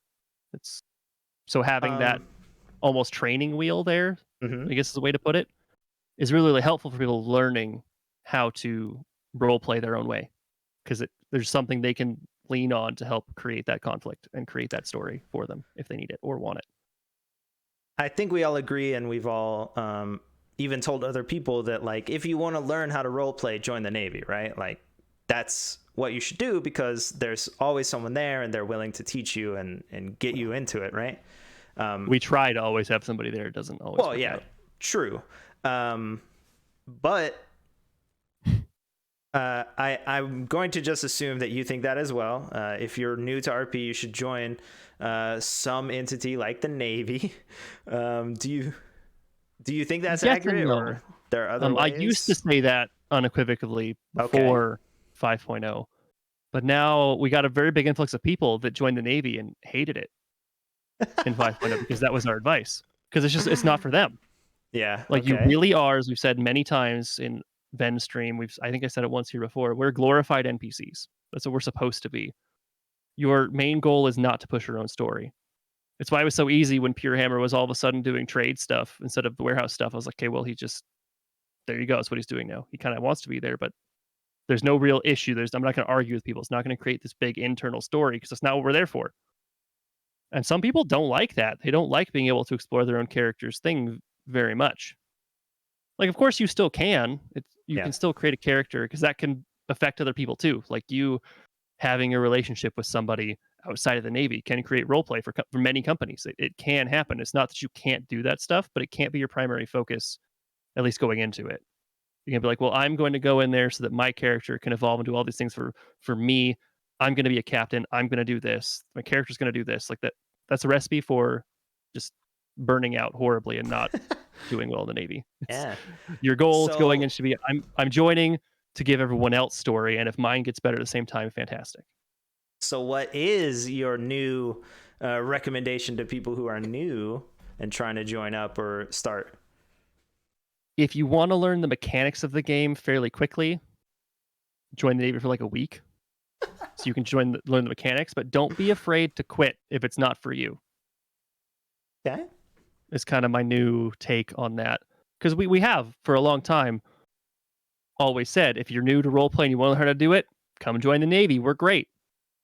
Well, we're great at one specific kind of roleplay. We're great at the giving kind, not really creating our own stories as much. So it's and then there's also the like light military sim thing. Some people really don't like being told what to do, which fair. Yeah, I don't. Especially as a cadet. Yeah. Especially as a cadet, you get told what to do all the time. Yeah. You log in, you're getting pulled like 5 ways with different orders, and you're like, well, what am I doing? I'm so confused. That's true. I don't have a problem being told what to do, but I do have certain things that don't fit with me or sit well with me, and I'm not down for that junk. So I agree. I think that when maybe you'll agree, joining a large company or lucking into a large company like I did is what I would suggest. Not necessarily the Navy, but any company that may have a lot of people, you may find one or two that are willing to teach you the game and be on when you're on and all that stuff. It's just really hard to know from outside where they are and what they're called and how to get there and all that stuff. Yeah, for sure. You can roll the dice and go join a random civ company or pirate company, and hopefully there's someone there that can teach you stuff. And they honestly might be able to teach you better than we did in the Navy, because Navy has to be a very rigid, structured, modular sort of beast, so that if we get 20 cadets within an hour, we can handle that. If we get one, we can handle that, and anyone has to be able to do that role ideally, so that we don't have the same 4.0 training problem where we had fantastic instructors who did the job superbly, and then they quit, and all of a sudden there was this big void, this big gap that there Right. wasn't really a plan to fill with just people who wanted to help. Because wanting to help and having the experience and knowledge to help are two different things. We True. want to be able to get you to the point where you can do that if you want to. That's what we want to do. But it is, especially when our big experience bank left, it's been a difficult ride. But we're going to focus on that a lot coming to 6.0. Cool. So hopefully, fingers crossed, that whole experience is better. Oh yeah. Well, Cav did well, Yeah. but Cav played a very strict instructor, which rubbed a lot of people the wrong way. I really like strict instructors. Like, for me personally, I really liked Kinsley as an instructor. He was a little extra military sim, but I know a lot of people don't. A lot of people really did not like having Kinsley as their instructor. They felt belittled and all those things that a drill instructor does to a person in real life. But Yeah. we're also not a real military. So I get the perspective, but me personally, I liked it. So that's Cav was similar on his character.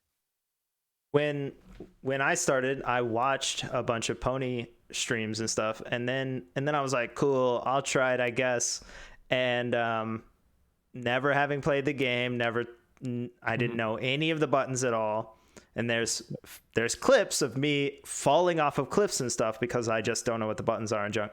But I was so lucky because I was standing in a free port and this woman came up to me and she said something and I was like, oh God, I'm in it now.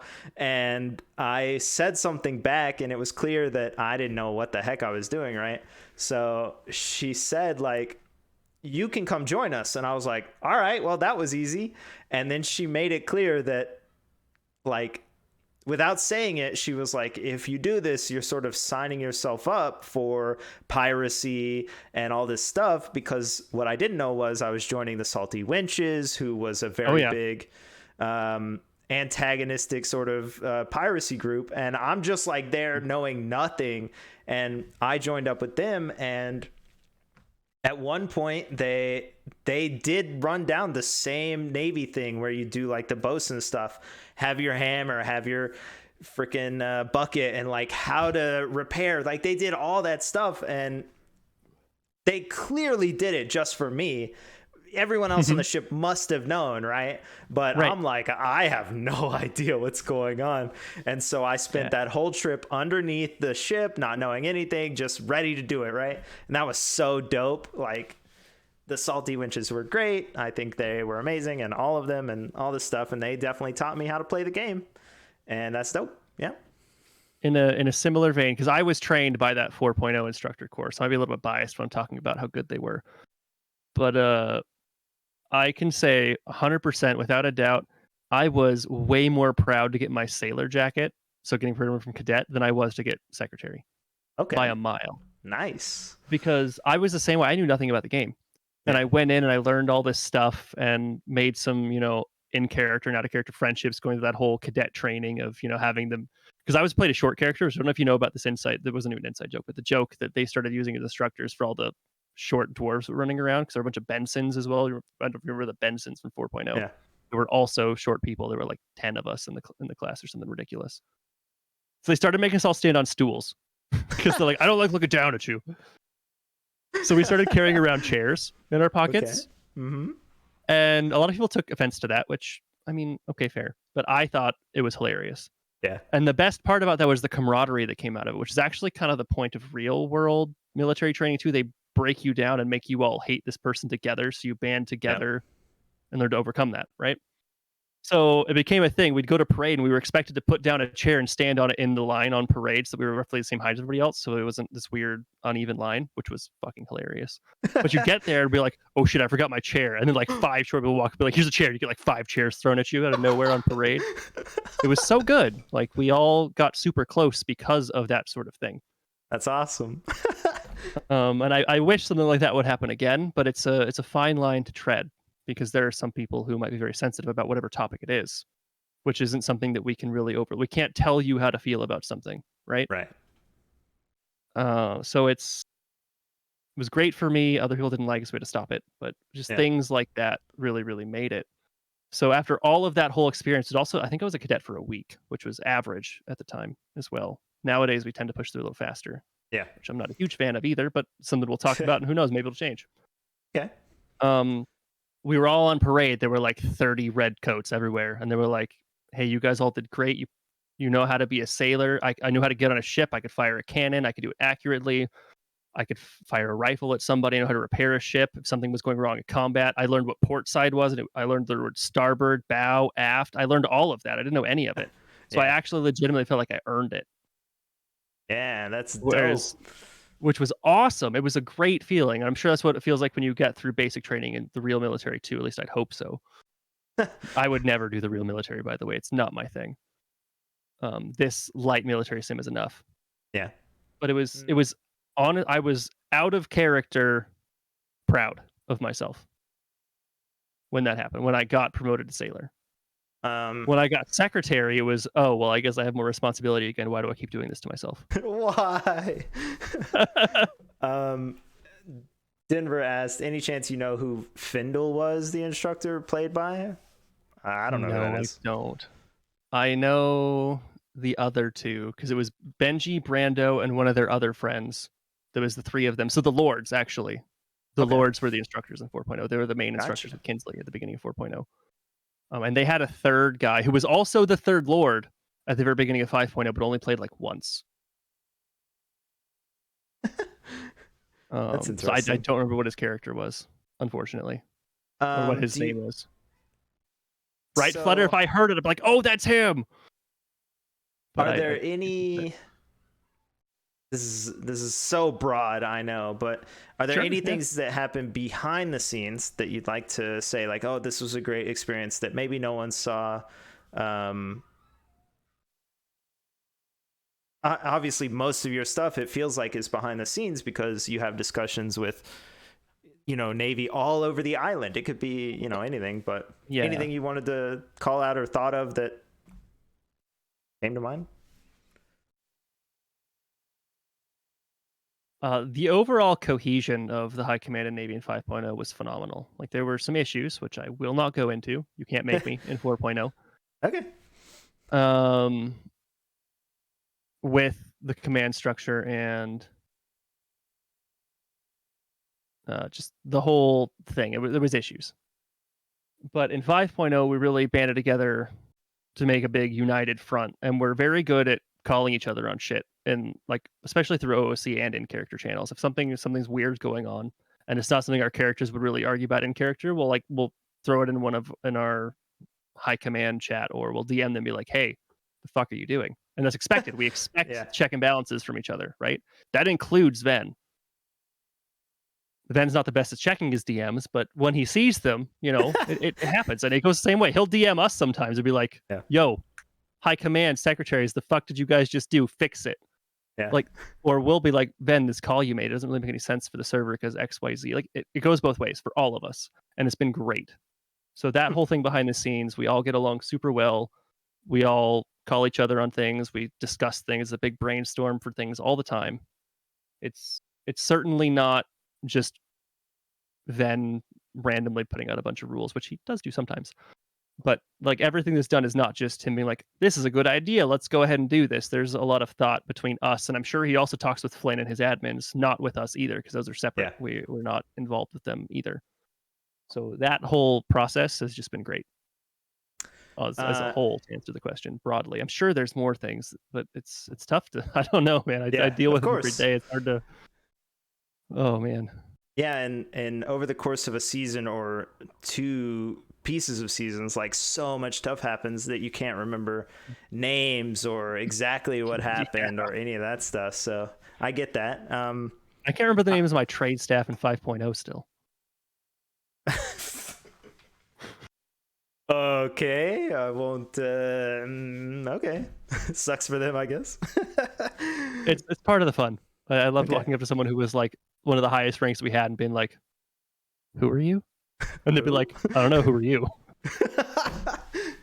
Yo, you can't fault me for not knowing any of your names then, as someone from outside. Come on. I didn't It know was, there were real secretaries and fake secretaries and all of that stuff. Come on. oh, I don't fault you at all. It was just Purehammer saw some kind of bullshit going on, and it worked out well because he got you arrested. So you're welcome. Ah, but it was real. It was real. Dang it. It's mostly. Yeah, totally, Yeah. definitely legit, straight as an arrow the whole way through. You didn't Yep. forge Okay. any Yeah, forged definitely. documents or anything. Yeah. Yeah, it was above Yeah. board Yeah. whole time. Man, I Yeah. forged a lot of documents for that because I kept messing up and having to do like new additions and stuff, and then I would be like, oh well, I can't have all of these, so I would just throw them overboard while we're sailing there, like making new documents and stuff. Mm-hmm. Dang it. Um, anyway, Yep. so there are obviously a ton of events like that, and I have talked to a lot of people about what we should do in order to tell people that they're great and all of that stuff. Overwhelmingly, people have said it's cool if you DM me and say, hey, that was great. I did it to you specifically. I was like, hey, here's some info. I didn't know you were so high up in the Navy at that point, or I probably wouldn't have done it. But clearly that's cool with you. It's why we exist. Yeah, aside from like admins and devs and stuff, do you think people should generally do that? Like, hey, I enjoyed this. Here's a DM, Sure. I actually really liked hearing from you because I don't get it, especially I don't get to play very much. Like I don't always get resolutions to those stories when they happen for me, like out of character, knowing what happened with them. And it can really help refine my ideas of what's a good and bad idea to try to assist people's roleplay, knowing how well certain things worked or didn't work. Feedback is an important part of the learning process. I think so too. And just like telling people that they are great is super important because then they keep playing. You know what I mean? Like, if you think that someone's weird interaction was really cool, but they're worried about it, which I've done a ton of times. Like I play some off the wall kind of characters and I'm like, oh, this is not going to work.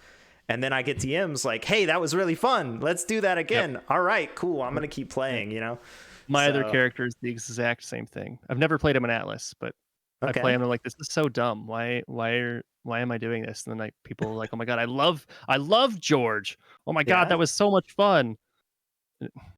Who's George? We don't know. Okay, so this is a character I made for that Atlas, or no, the Arc season, and I've played some other places too. His original concept is PG Florida man. Yeah, as Flutter said. Okay, Florida man. Because of course you can't do real Florida man stuff because Yeah. So his name is George Jackson. He talks like this, and he really likes beer. Nice. And he's the kind of, I just turn my brain off. I grew up in Idaho in the US. I just turn off my brain and channel my inner hick, and I just go to town. Yeah. Nice. I still troll people like crazy because I am a massive troll. It is my life's mission and ambition and passion to be a troll. Okay. So it just kind of comes out, but in much different, a succinct way to put it. I guess I like succinct today. It's a fun word. I've said it a few times. Purehammer, I find more like intellectual style trolling. I have to kind of think about what I'm saying and try to find the right time to get that dig in at just the right angle under their ribs so it really hurts in the funny way. Mm-hmm. Whereas George is just the first thing that pops in my head. I just start doing things, which ends up being a lot of someone says something a little bit intelligent that might have two meanings to a word and he'll take it the wrong way. Yeah, of course. Or just little things like that, where it adds up over time. And I'm pretty sure people like George better than Purehammer. He's fun. Wow. But George is not high command material, so I can't play him. Yeah, unlucky. I've gotten a lot of DMs about my character Barry, and like, come on, that's not like, I worked so hard on Pierre. I did all this work, and yeah, sure, people like Pierre, but here's this dumb voice I could do. I could do the Mad Hatter voice, and people are like, yeah, let's do that. Yeah, freaking dope. All right, sure. There was actually a question in your chat I wanted to get to. Oh Here. yeah, do the Orin's question. Yeah, Orin's question. Yeah. So it's the question. why do you only have one power? Oh, you read it. You go ahead. It's your thing. Read it. Okay. The question is, and for the record, you may not be able to answer because you don't have any actual authority, or whatever. But, personal opinion. Why is there only one power in charge, the Navy, in this server, and why not have other countries, for example, the Spanish or the I think we saw the Germans one time as a large power, and then let the pirates basically fight each other, Because that defeats the whole purpose of the Navy existing in the first place. Our point is to give roleplay to everyone on the server. If we're then fighting with the other big admin controlled-ish power all the time, like where's the roleplay for everybody else? If it's, this admin entity fighting this admin entity, and there's one or two pirate groups in the middle trying to pull some strings, like that's roleplay for two pirate groups. Yeah, that is. And everyone else on the server is just they're more or less left out unless they can find a way to weasel their way into that story. Like then you feel like if you want to be part of the action, you've got to join one of those groups. Yeah. Which is not what everyone wants to do. They want to make their own story, which, in my opinion, is why it hasn't been done or probably will never be done. What they could do if they wanted is they could do like a big, like a lot of Conan servers do, where there's 3 big factions and you just pick one. If you want to play in the server, you are in one of these 3 factions. That could work. Yeah, true. But then there's not a lot of going off on your own, making your own little small group sort of thing.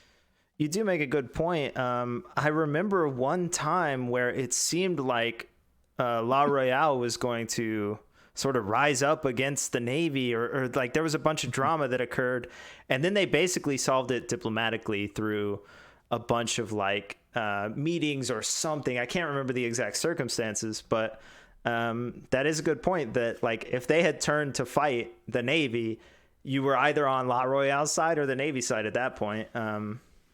Sure, or there's Keystone random companies. Or what? Keystone, the Keystone Pirates. Well, yeah, I mean, true, but that happens every time. There's always a pirate coalition. Like you can't stop that. We're better this time around at like putting our foot down if someone got too strong with that, of going like, okay, we're gonna come siege your port and knock you out. Like we at least attempted to. Ven still is very, very against stopping someone's roleplay against their will.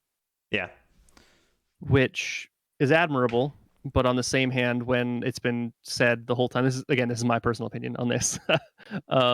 When it's been said multiple times that if you want to come pick a fight with the Navy, we can force perma you through this. Like as long as we get admin approval to do so, like we can be like, hey, you messed with us too many times, you're out.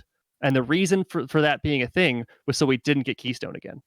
Yeah. Was so we didn't have a 2-month-long war with just the one pirate group, because then no one else, because we already have issues with giving everybody role play. Why do we want to focus on this one pirate group for 2 months? Yeah. So then we also come with reasons like, well, it's the Navy, so we shouldn't be having issues with pirates. Just squash them with our full might. Like we started coming with role play reasons why it would work that way. But really, the core of it was we just can't give everyone role play if we're fighting with we're at war with somebody the whole time. That's why I gave the answer I did to Oren's question earlier. Yeah. Because I feel like we've done it already, and it did not work for anybody. It sucked. To tell you, I mean, you probably know, but at the time I'm pretty sure it was Keystone, although I feel like it had another name, so it might have been a different one. They all are basically the same coalition. Boxster started dating Robin, who was sort of involved with the Navy, but also a ton of pirates, right? So I had no idea about any of the coalition or any of that stuff. And then basically I started touring pirate areas, Boxster having no fear of anything, just like going and talking to these like big pirate groups and learning about it and all that stuff. And those people, yeah, sure, from the outside, just like the Navy, it seems like just a big group and they're just crushing you or they're just whatever. They all had motivations behind their joining or their disagreements. There was so much drama like behind the scenes, which may or may not be good, but like they would turn on each other at some point and then they would come back and all that stuff. So yeah, the coalition idea is for the server, mostly negative, I would say, but the path that gets there, I think, is really cool. I heard so many stories. I was like, oh, that's why this is occurring. Cool. I think the forming of the coalition originally is a good idea because that's, as you said, a whole bunch of story, a whole bunch of drama. The issue is that it stayed for so Right. long. Yeah. And there wasn't a becomes, big yeah. change in that. It became Pirate Coalition versus Navy. And if you Yeah. weren't in that, you were just kind of out of the story at that point. Right. True. Yeah, I know. But like you said, I do think that there are steps that are being made that are good. And I do think that 5.0 is radically different than 4.0, and 4.0 radically different than 3, which seems crazy because it's basically the same setting, right? So that's dope, you know? Like, I guess... Well, I'll ask this real quick, I guess. Sure. Do you think the mods matter? Would we play the game without the mods? And would we RP without the mods? Yes and no. Depends on the person. Yeah, true. Yeah. There are some... It depends on the medium you want to roleplay in. Some people just want to roleplay to create a story. They could do it through text. Like, they could go into an AOL chat room and do their roleplay that way. Some people, they really want to be in a living, breathing world they can reach out and touch, that they can interact with. That's how they want their roleplay to be done, through that medium, which is what the mods provide. Mm-hmm. So for people in that camp, which prefer to be, role playing through the game medium of a video game, then yeah, the mods are incredibly important. Okay. True, I think. Also, I agree. I personally would play without the mods 100%. Like, make it vanilla. I don't care. I'm also a person who doesn't want to play the game at all. So I probably would not grind, and I would not build a ship and all of that junk. I don't care about any of that.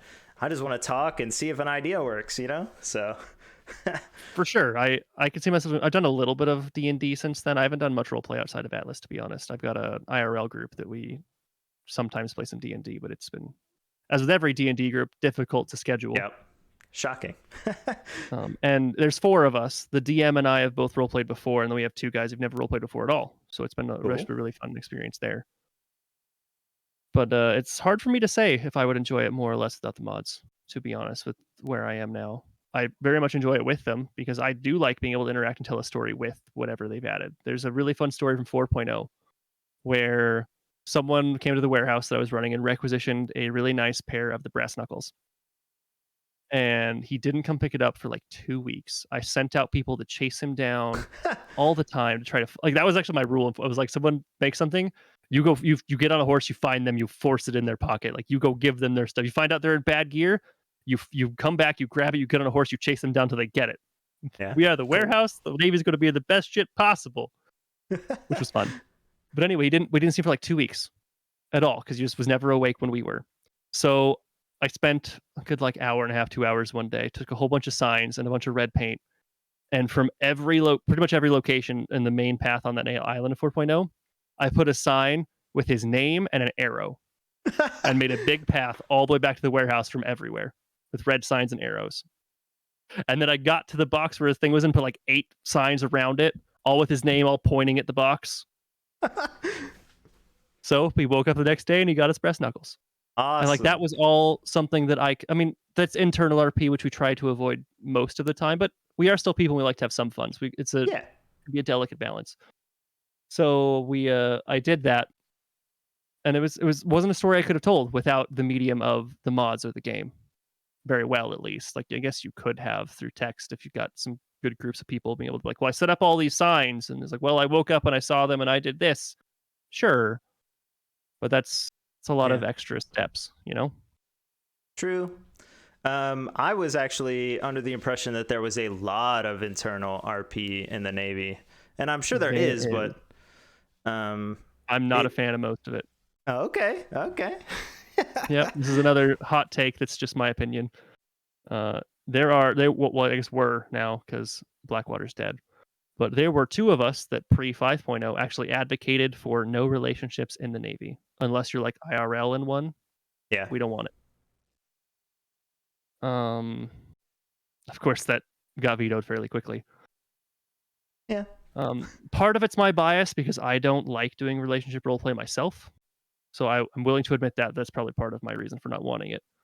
But I find most of it's just internal. Like other than trying to plan a wedding, which I also find kind of boring most of the time in roleplay. But again, that one's definitely just me and my bias. Yeah.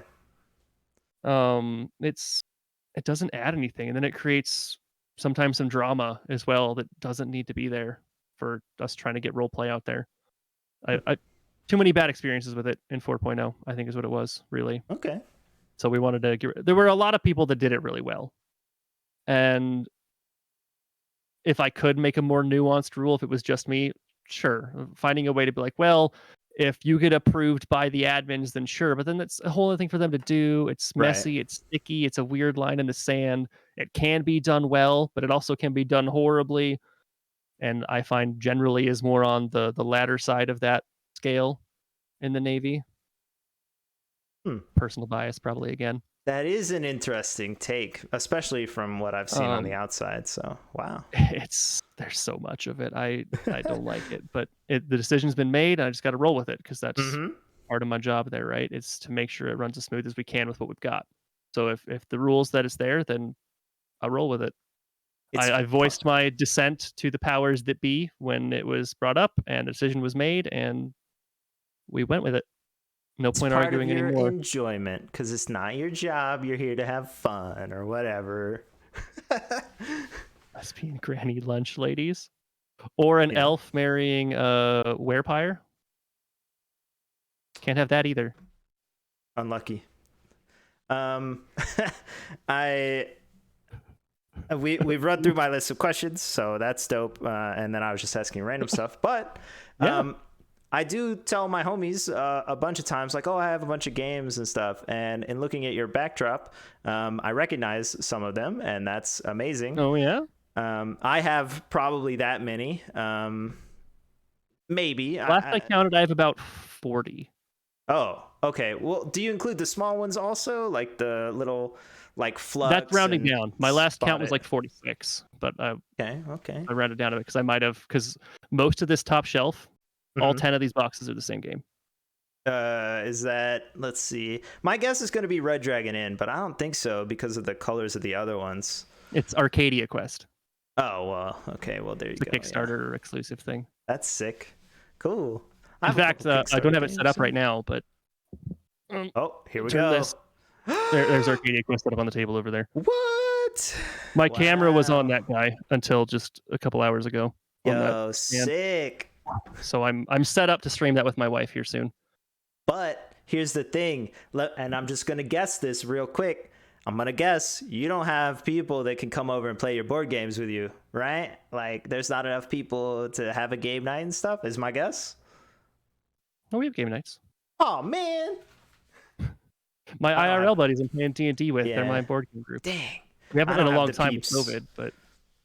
So actually, something we're going to try this. I've already got 2 people set up because it's a 4-player game. My wife and I, and we're going to get 2 people who were in the Navy with us who wanted to play. They're going to jump in Discord. I'm going to teach them to play, and they're going to tell me how to move their characters around on the board there when we play it. Yes! It's going to be interesting. That's dope. Have you seen how smooth it goes? Sorry, go ahead. Well, I know you know about it because, I mean, the internet. You know Tabletop Sim? Yes, I know Tabletop Sim. Yeah, I've been teaching people how to play board games on Tabletop Sim. I've played a bit, not a lot, but a bit of tabletop. We prefer to do it in person if we can, but yeah, of course, especially through COVID, we did some tabletop sim stuff. Oh, wow, that's so exciting! I want to play, but too bad. If you only have 40 games, set up, I'll hit you up. I'll reach out. Well, no. That's I flake on a lot of stuff. I don't want that responsibility. Cancel. Okay. I will put out the invitation, and you can decline respectfully if you would. All right. I just want to be invited. I don't want to actually go. Perfect. I can make that happen. No, but like Small World is too difficult, I think, to play on Tabletop Sim. But I can see that. Games like we did it once. It was fun. You did it?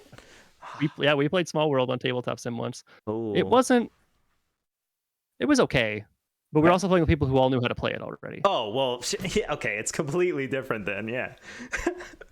We did, however, teach a lot of people to play a game called Spirit Island, on Tabletop Sim, and that took a while.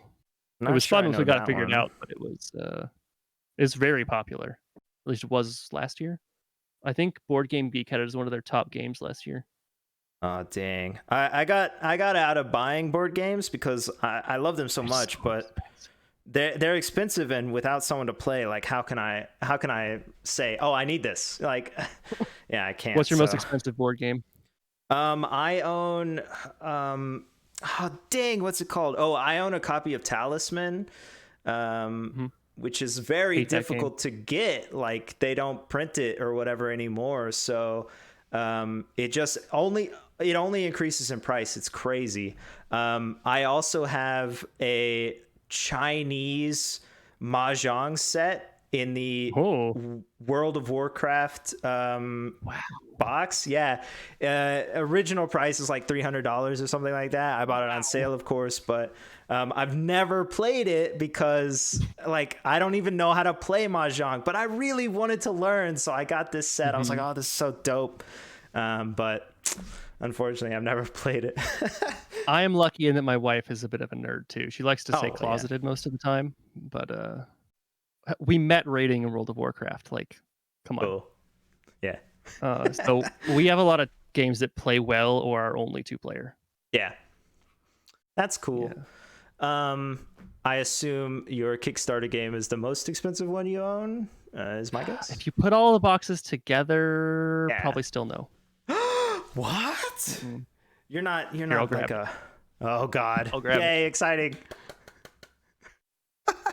Oh, now I can read them. Okay. Oh, I have lanterns. What else? What else? I've heard of Rise of the Tribes. I have Pandemic. I hate it. Um, I don't like the idea of Flashpoint, so I've never played. Do we need to shift into nerd stuff? Yeah. Too late. We've already shifted. And Yeah. Flashpoint's actually really good, especially with people who don't play Really? board games much. It's a really Oh, good okay. entry co-op game. Okay. Okay. But anyway, this box Uh, here is about £20. Yeah. Ooh, cool. It's called Kingdom Death Monster, also Kickstarter. The base price is 450 USD. Oh my gosh. I wouldn't have bought it, but my wife really, really wanted it. So we got that. There's also an expansion coming at some point in the mail, but it's pretty slow. We've been waiting for a couple years already. They haven't Just finished reading the whole thing. about it. Does it play like Arkham Horror? That's kind of what it seems like. Sort of. So actually, I sell this game really well to role players because I find those people who would appreciate this game the most. Mhm. Because you don't win Kingdom Death, you lose unless you've played it 50 times and you Yeah. super hyper min max every little possible detail. Then you might win. It's all about the story of how you die. Cool. So it's a co-op game. Technically, it's 4-player, but you could play more people and just decide what to do collectively. And there's 2 parts to it. There's your like civilization type phase where you're building up your little colony in the darkness. It's a very dark, gritty, horror-y type game too. And then there's the actual combat phase, which is, rolling dice on a grid, that sort of stuff. And you go back and forth between the two, and you have to try not to run out of population in your civilization as everything's trying to kill you and fighting Okay. some ridiculous stuff, just to put it simply. And there's all sorts of events that happens, and people die and turn into stone, get eaten by things, and Ooh. lose limbs, and it's all sorts of fun. Okay. That does sound dope. It's I have streamed it in the past. The VOD's gone by Wow. now. Yeah, of And course. it was with a C920 instead of the camera I have now. Ooh. So it wasn't the best quality, but it will be streamed again in the future. And All if you're right. interested, when I play this again, I will DM you and be like, "Hey, you want to play?" And you can tell me no, and that's fine. But I will. might. Well, okay. I might actually be on board for that because, like, there's no way The I cool could buy thing about that this one. You know, game like. is because it's co-op and the way it works is Mhm. you don't have to be there every time. Like I can play. I've played this solo many times. Okay. So like you can Yeah. pop in and be like, "Hey, I'm gonna play and help you decision making." And you just I can have chat pick names for people and stuff all the time. But you can probably like, "Hey, I'm gonna play with you for a bit. I gotta go. Okay, cool. I'll just keep playing." You pop back in a couple sessions later, and you're like, "Hey, where are you at? Okay, we're doing this." Like that could totally work with this game. Nice. It is a really really good time. I want to be like, I mean, I am into those games. Like I referenced Arkham Horror. I've only played once because it's like so cumbersome and stuff. And it sounds like this is similar, wherein like it's big and there's a lot of stuff that can happen and all of that stuff. So I like those games a lot. Yeah, I think it's very cool. Similar to Talisman, where you have to do this whole like adventure and everything. I think, anyways. No, well, in the involvement. Talisman's a fancy way to see who rolls higher on a die. What? No. Yeah. Hot take. Okay. Yeah. Wow. Okay. Prove me wrong. I'm not a Talisman doctor. I've only played once, so I have one of my IRL buddies. Talisman's one of his favorite games because he grew up playing it with Zilton Brothers. Mm-hmm. So I've played it a few times, and God, do I hate it so much. Interesting. That's how I feel about like, all those.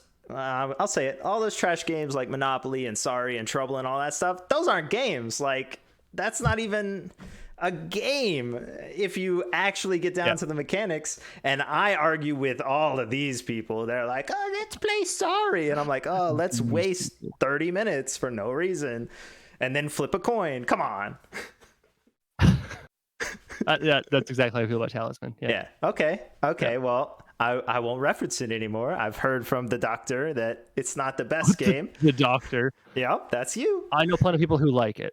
But I really just find like it's a fancy way to see who rolls higher. Like, there's a couple decisions you make, like which direction you go, but otherwise you're at the mercy of the die a little too much for my taste. I do like a bit of randomness in my games. When I was younger and significantly more competitive, I preferred having no randomness because then if I lost, it was my fault. But then I started getting into role play and I started, getting a little bit older and, playing some different stuff, and I realized that a little bit of randomness really just spices it up. But there's a level that I really, really like to have. I've played many of the 4X games, like Twilight Imperium is a really popular one, where it is all determinate. Like you do everything. There is no randomness other than like the tiles put on the board, and even then you kind of like put some out yourself, and so do they. Right.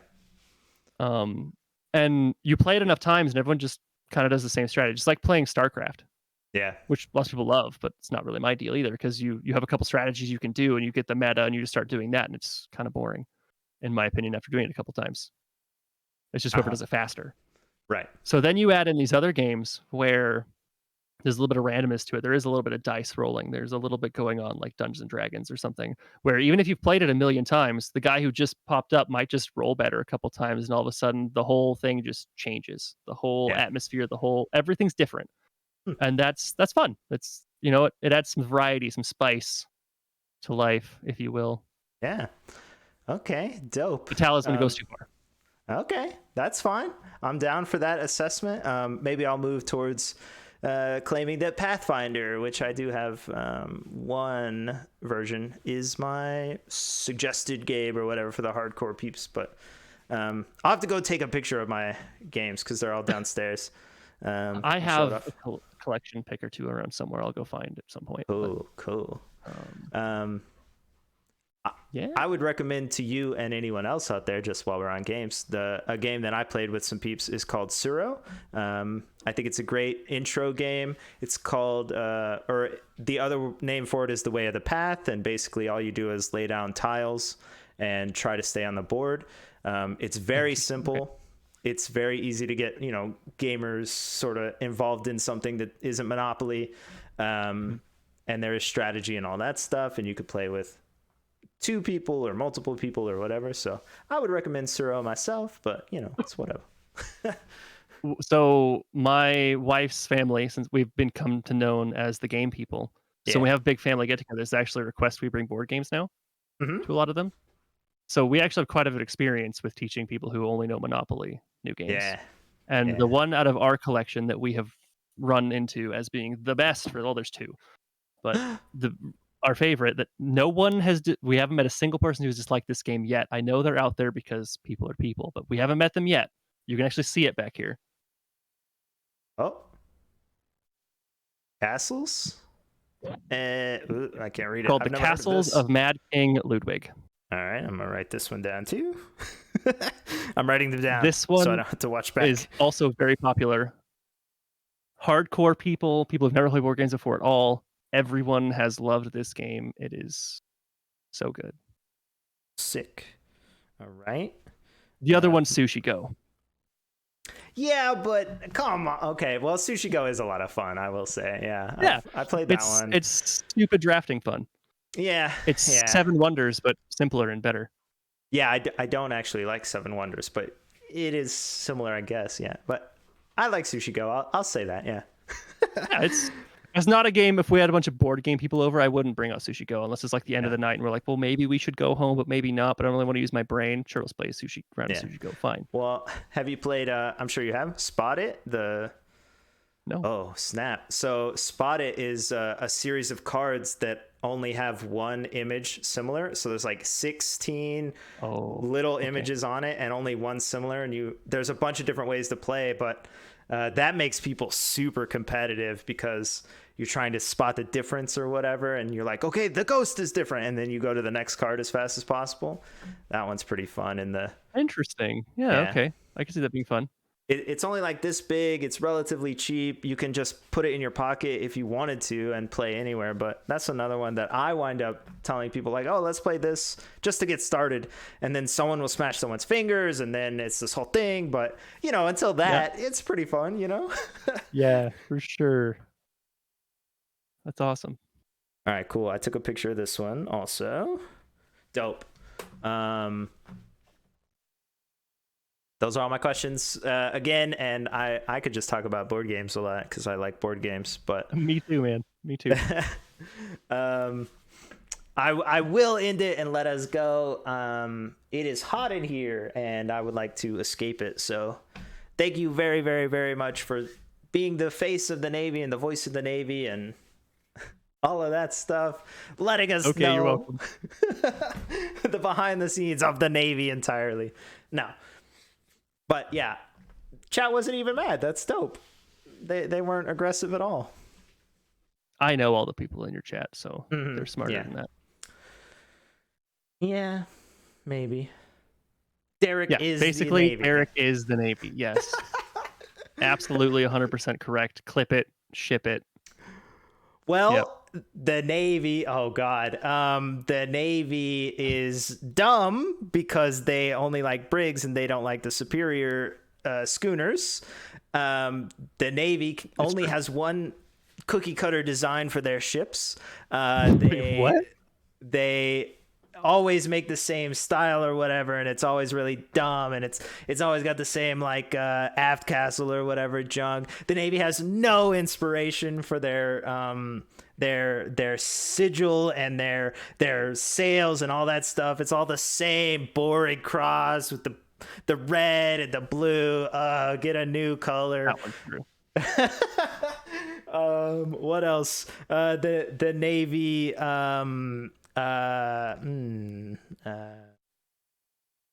The Navy builds. Oh, that might actually insult you. The Navy. Do it. Okay, the Navy builds subpar chairs. Every chair you sit in at the Navy is crafted a little leaning.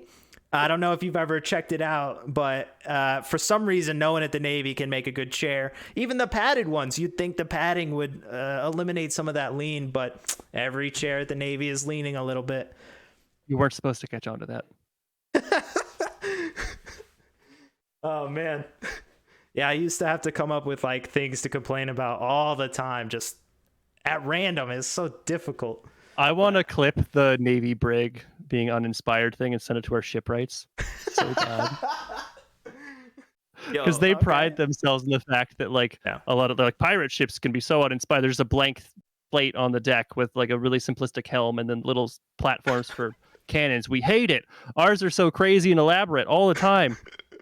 Which, I mean, sometimes getting a Navy ship sucks, by the way, because of that. Yeah. But I know why we do it. From the outside, yeah, Peter would get himself. Luckily, it's not Peter's problem anymore. We would spend like hours and hours and hours designing just pieces of a ship, and then we would be like, look at the Navy, they suck. They don't even do that stuff. Our shipwrights do that too. No, I know, but it's so funny that everyone thinks that everyone else sucks, and we're all doing the same stuff, It's so funny. It was where that came from was from fighting Sticks and Bones, because they had a big philosophy of making their bosun's lives as easy as possible. Yeah. That's So cool. they had really simplistic ships because of that. Because the more pieces you added, the more turns you had to make, the more convoluted and complicated it was for your bosuns. Right. True. So they had the flat deck on the top with a very simplistic helm that was easy to repair its support structure, and they just started shitting on him for it, Yeah. mostly in character. People who did it out of character were reprimanded, of course, out of character as well. But Of that's where we're course. going to leave that one. Yeah. All right, cool. We're leaving it all there. Awesome. Thanks again, like I said a million times. Uh-oh. The Navy's Vega for showing up. secretary. We gotta go. Yeah. Is there anything? Yeah. Is there anything you would say to new RPers or people who want to join up or any of that stuff? You know, just who may be worried or think that they can't do it as well as someone else and all of that. I will parrot advice that I have heard given by many popular streamers / role players and experienced people, streamer or not, and say that I didn't follow it and wish I did. The advice is your first character should be designed to lose, and just have fun with that. Yeah. So that way there's no pressure of making sure you're doing it right. Just get on, and your whole goal is to do it wrong. Just start talking to people and be on the losing end of everything as best you can, and just have a good time with it. Just be silly, have fun. You'll get the hang of it from there. You'll find out what you want to do. As the self-proclaimed avatar of loss, which is what I called Boxster, I agree, actually, entirely. Yeah, I agree. Play to lose, the first time at least. Yeah. Yep. I wish I would have. I did it second character, which was fun, but I should have done it my first character. Because I spent my whole first season 3.0 not replaying with anybody because I was afraid I wasn't going to do it right. Yeah, Because exactly. I had a serious character, right? Yeah. So I really wish I would have, because I would have had way more fun in 3.0. There you have it. Clip it, ship it. Sorry to whoever is about to be offended by the Navy clips. A little sorry, I guess. Yeah. Not sorry at all. Not in. They'll expect it from me. It's fine. Just say Derek said to send this to you, and Perfect. you'll be nice. Safe. I shit on everybody. Part of my job. Cool. I'm going to handle a raid real quick, and then I guess I'll say goodbye to you first. This is a lot easier, I think. Maybe, I don't know, whichever one's better. Yeah. So thanks for having me. Thanks for being here. I appreciate it a lot. Thank you very much. And thanks to my wife for making me do this. I got your DM and was like, why would you want to interview me? Like, I'm That's what everyone says. Every single person says that. They're like, why? I didn't do anything. And I'm like, I know, that's the point. You're representative. And I mean, she didn't say quite so many words. Mm-hmm. But I was like, you know what? What is he going to ask me? Like, I just play a Navy guy, whatever. And she was like, just do it. Let's go have fun. I was like, all right, fine. I will do it. So then she watched our daughter tonight while I did this and nice. really took the reins on it. So thanks to my wife. Thanks. You. Okay. Goodbye. Thank you. Yeah. Thanks for having me. My pleasure, for sure.